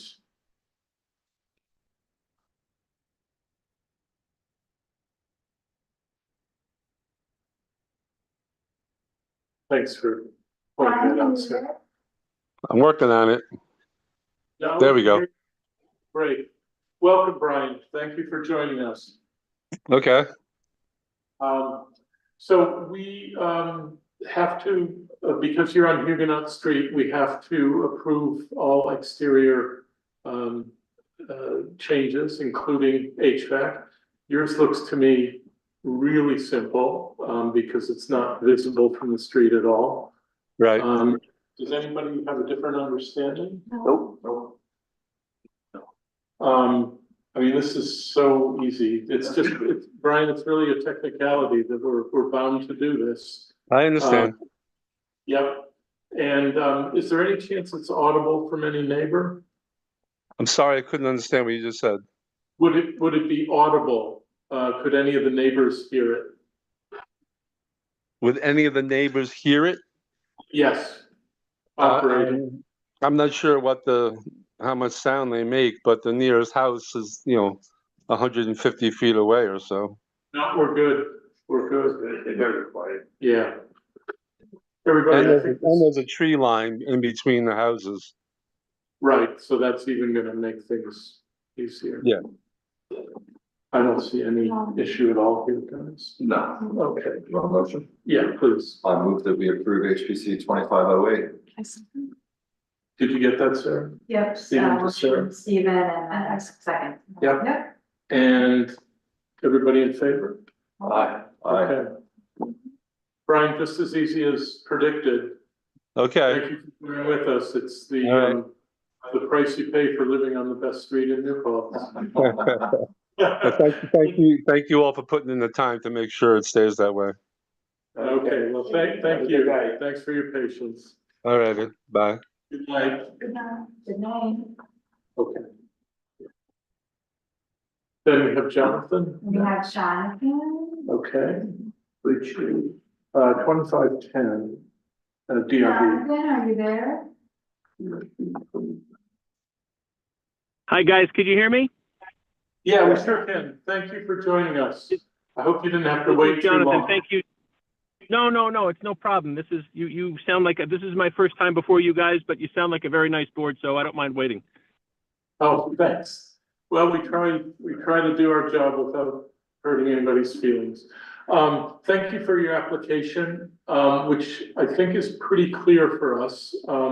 I did a couple of site visits just to make sure I was understanding it, and I think everybody did. Can you just enlighten us? Do you know how many units? Is it just a single? So I believe, I may be off by 1 unit, but I believe there's going to be on the eastern side of the building, closest to the brick building in the picture. I think there might be 2 units on that side, and then 1 unit on the western side of the building. But if you can see in the pictures that I sent to Alex, the building inspector, all of the locations are going to be in the northern part of the building towards as low as we can go to the ground. So on the western side in the picture, the eastern side in the picture, you'll see the propane tanks and the gas meters on the wall over there. Those are going to be removed, and it'll be in that general facility.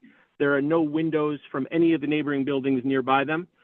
Even if there were, the neighbor's building has 2 kitchen exhaust vents that run on that side. So I'm sure that whatever noise they make will certainly drown out the HVAC, the mini split units on our side. And then on the western side of the building, that's just a totally dead alley with no windows from the side building at all. And you can't even see those from the street if you tried. So it seems like a pretty innocuous install. It does to me too. Yeah, that's just what we wanted to confirm, that low to the ground, near the alley, as invisible from Main Street as possible, and then some recognition that you're not noise polluting your neighbors, but you're certainly right that those kitchen exhaust fans are gonna be a factor of 10. I don't see any objection. No, okay. So the way this will work, Jonathan, I will send tonight or tomorrow the result of the vote that we're just gonna take now, so that you know what it is and you're copied on the exact thing that I'm sending out. Okay? No problem. Thank you guys for the time. And like the last person said, we really appreciate what you guys do here. New Paltz is a cute little town, and the only way to keep it that way is to make sure that everything is done right and in a fair way. So I'm for the work you do. Thanks. Hang on just 1 second. We'll go ahead and vote. Is there a motion to approve as described? Shane, don't you feel it? Shane, followed by Steve. All those in favor? Aye. Okay, so that's 5-0. Jonathan, thanks very much. I will make sure that you're copied on this memo. And I was just gonna say one thing before we sign off. I did notice on the western alley, a little cleanup, if that's your property, a little cleanup would be a lovely thing. I was talking to our tenants about that. Unfortunately, well, let me say it like this. Unfortunately, that's a common alleyway on the eastern side of the building. However, we do make a concerted effort with our tenants to try to kill as much poison ivy as we can on our side and keep it groomed as best we can. Got it. That sounds great. How about on the western side? Is that, you basically on the don't western have... side? Yeah, on the western side, I believe it's a totally concrete sidewalk space between the 2 buildings, and I believe our property line is pretty much the side of the neighbor's building over there. So that side we certainly keep as clean as we possibly can. Okay, yeah, it looked to me like there were some window screens that had popped out, and maybe just a quick sweep there would just be a nice thing. We don't have any power to enforce that, but. No. And listen, you're not wrong. The cleaner these alleys are, the less vermin you have in the area, and the easier it is to work if you have to do a repair. So I'm for it, and we'll do our best. Sounds great. Thank you for your time. Thank you, guys. I appreciate you. Okay, thanks a lot. Bye-bye. Bye now. Okay, folks, we're clicking along. Do we have William Lane on?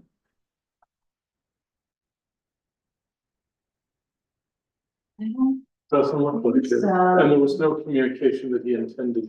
Who is it? William Lane at 102. Check, I don't think so, but I need to. I don't remember ever seeing it. While Sarah's doing that, I'll just rip through a couple of these other DRB. These are just reports. I wanted to let everybody know that I did send a memo on 7 Prospect. And I did include, in fact, I think I sent it to you. Yes. I did include a line that like bringing us in earlier would have been a lot better in that case and really every case. If you don't subscribe to HV1 Making This, there was a letter, a pretty substantial letter, and a pretty substantial news story on 7 Prospect. So, you know, it's kind of out of our hands at this point, but In my non-official capacity, I did sign. yes. Because Christine and I own the house across the street from 7, so. Yeah. 8. Still do, or? Still do. Still do, then you absolutely have a stake in it. Yep. And then secondly, Camilla and I just wanted to report, from Harmony Hall, which is getting really close to doing the work. We were called, what, 2 or 3 weeks ago, and asked about color schemes. And it seemed like, probably better just to let us be delegated. Yeah, for sure. So we came up with 2 options, and we independently agreed on the better of the 2, which happened to be also the Yes. Basically, their vision was to match the color of the columns to the cedar like material that's on the gable. Okay, so they're putting this final shape? Wow. So, Yeah, no, I'm familiar with it. Well, from the bottom, you can tell that it's not real. Yeah, so that's pretty convincing. Yeah. And so the choice the virtually that's almost exact match. yeah. Okay. And so it's gonna be the 2 main entry columns. And it was pretty obvious, like, we each came to the conclusion, and it was like, no-brainer for both of us. And then when we went back to the, and then the second thing they asked us about was the fencing color. They had originally submitted for white vinyl, and on second thought, they thought the putty color, same fencing with the putty color looked better, clay, and it did look a lot better. No, that's, well, look, I mean, thank you guys for doing that. Yeah. Yeah, it was Nice work. Yes, they're very easy to work with. Yeah, they are. So that's our report. Oh, the fence. Yeah, it's just the fence. Okay, yeah. So those are our 2 brief reports. Let's talk about 2511 then. This is another AC application. I did not get a response. Okay, so we're just gonna talk in absentia. So as described, at least 15 to 20 feet from Main Street. If Sarah, you could pull up the photo.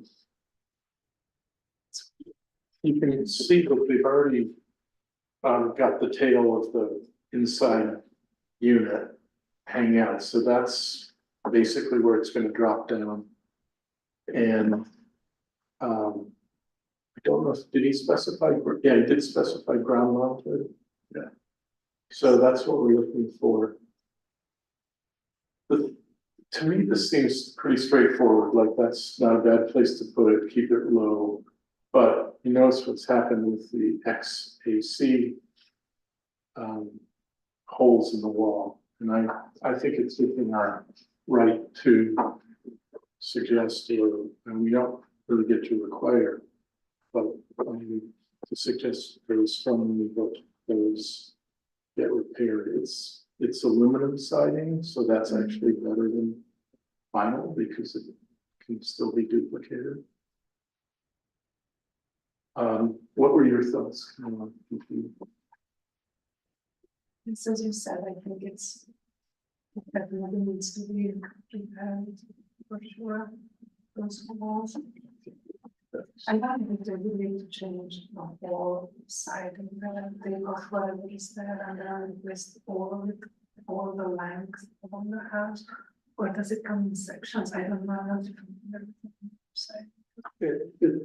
Those come in sections, but I think they're pretty long. George, what do you know about aluminum siding? Well, it's it comes in 12-foot lengths, but it also there's a machine that makes it and it can make the full length of the house. Right, just So, goes off the rule. Yeah.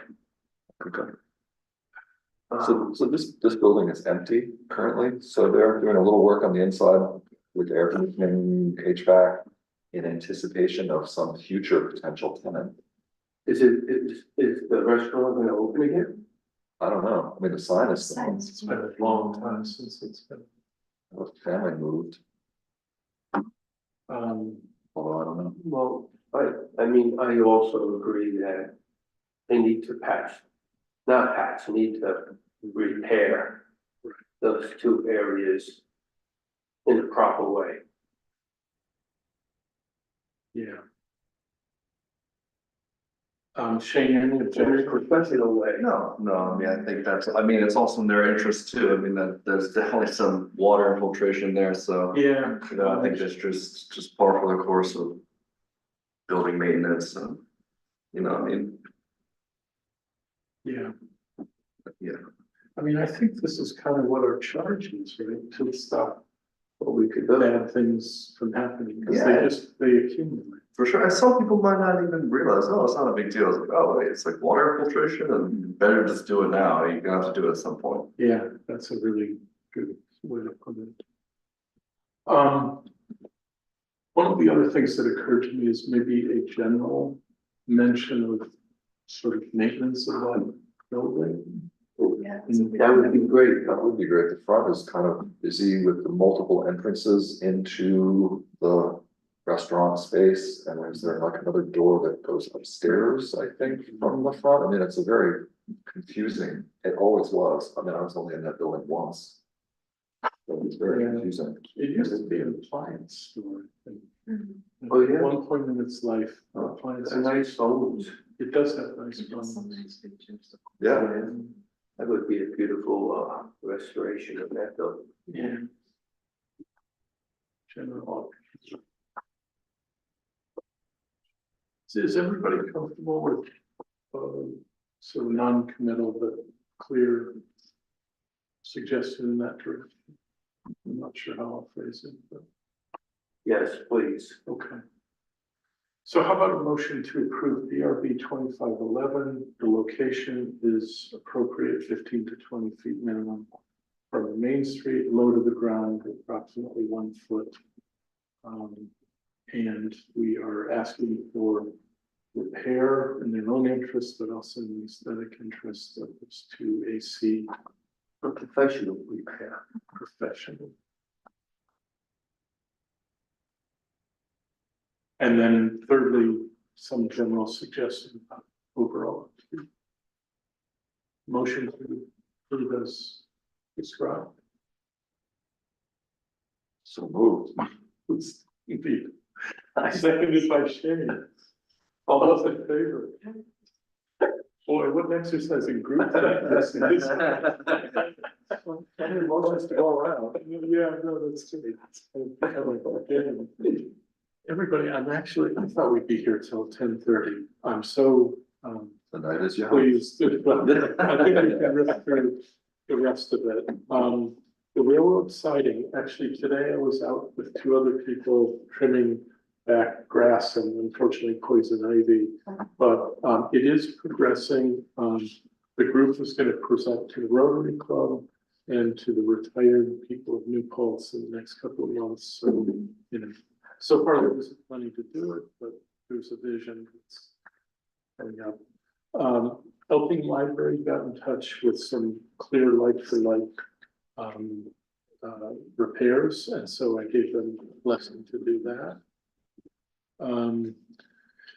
The local law revisions have been approved by the village trustees, so we are now, I guess, maybe it still has to be reviewed at the county level, but practically speaking, we exist.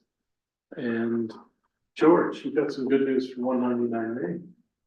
Yeah, you got the photos? I think I do. Oh, I have it. Oh, you would have them. I do have them, but I don't think I have them in my photos. I have them here. Boy, is this a good news story.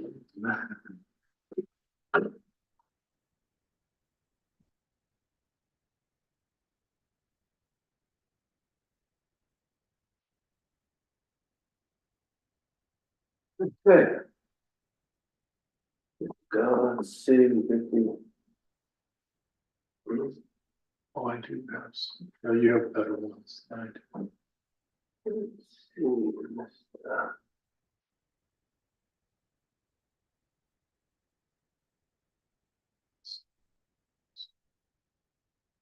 Okay. Is it downloaded? Sorry. I didn't do this, yeah. Yeah. So this is the, this was existing, original, front elevation, That was the rear.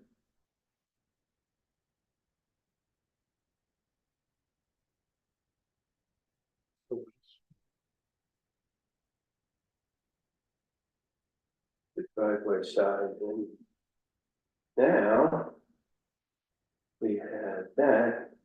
I got caught at the light the other day and it looked great. Yeah, I looked there, the landscaping is beautiful. I mean, the steps are gorgeous. Yeah. The roof, everything. Tom saved the steps at the last minute. I was Right. fighting him, he was in agreement with me, and then when I told him that, he kind of kicked in. So, Is he happy with it? he's very happy, he loves that, that's the rear now. And this entrance is to his personal office, Hudson Valley Financial Group. He did all these walls, every corner, there's a blue stone wall.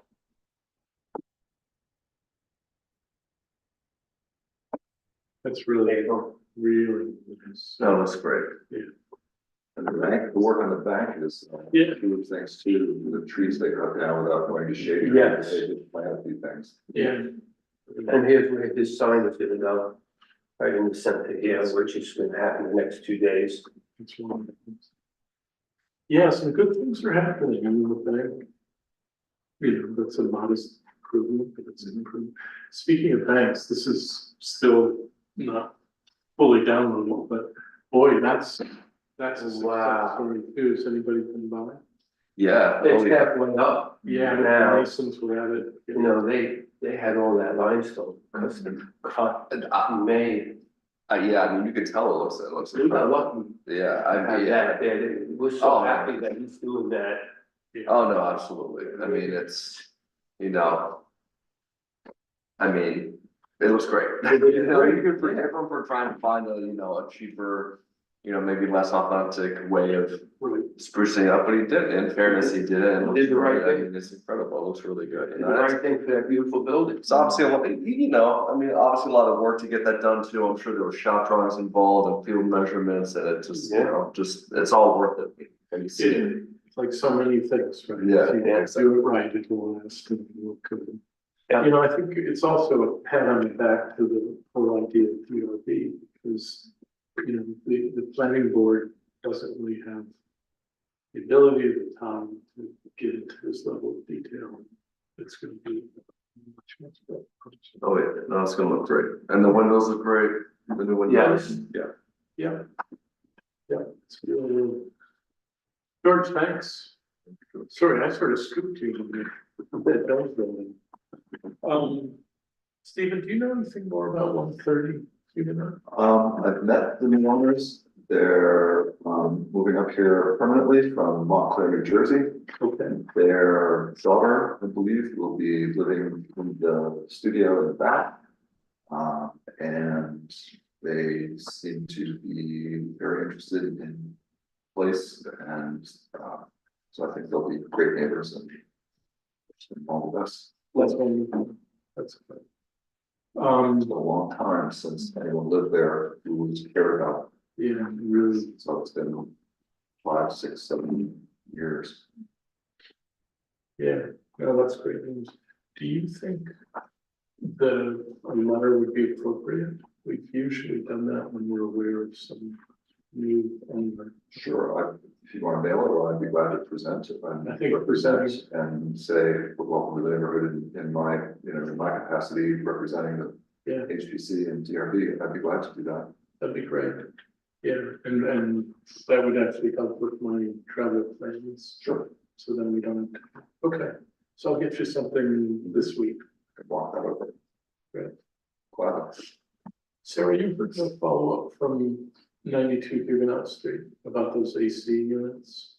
I did not get a follow-up Yeah. from them, no. Okay, I mean, I think we did our part, like the Yeah. condition is for the building department to enforce, so. You were refresh my mind.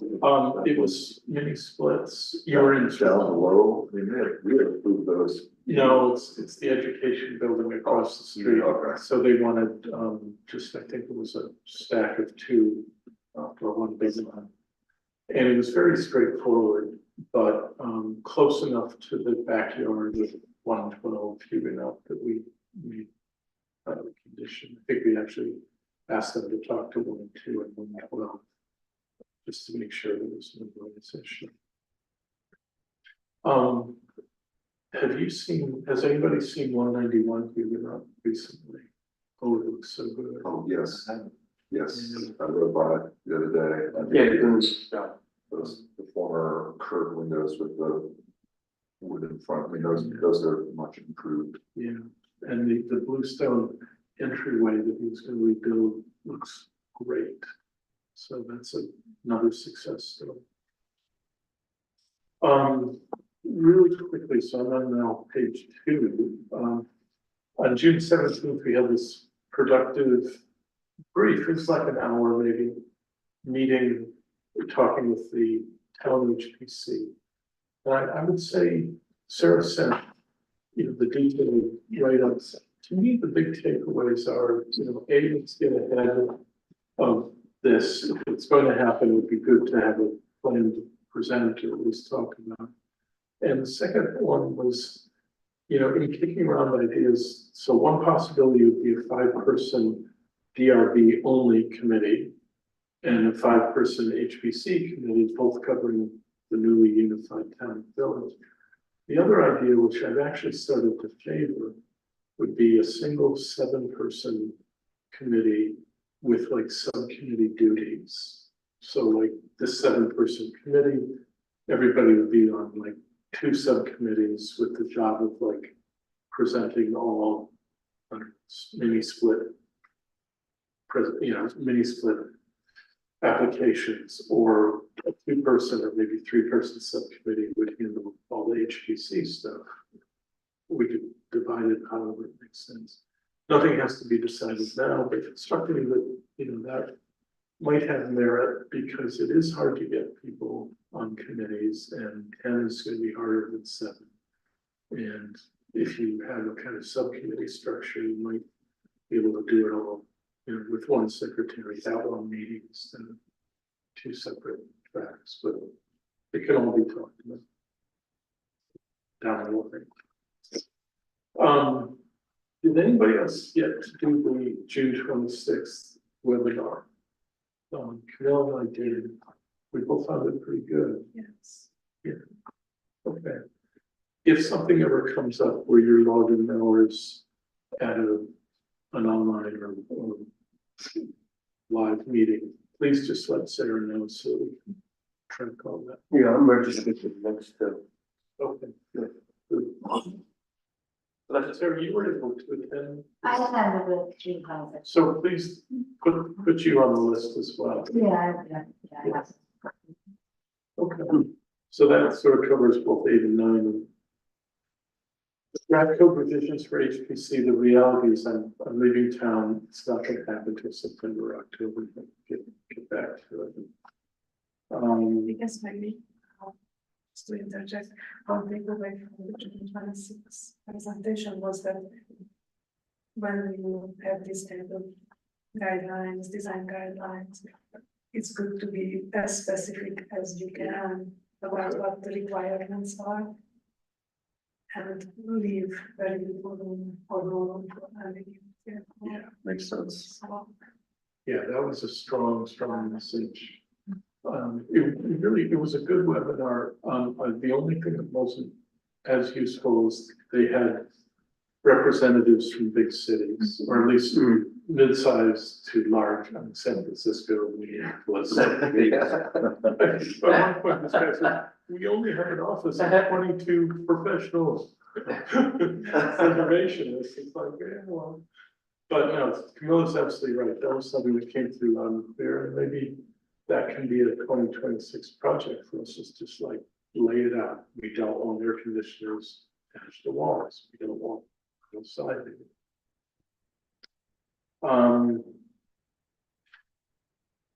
Let's see, website revisions. So basically, Sarah and I are going to be working on that.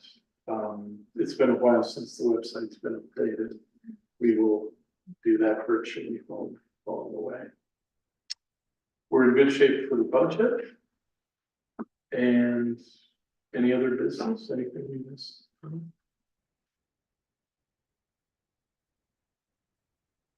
There's one thing I wanted to do in executive session, but we'll do that after.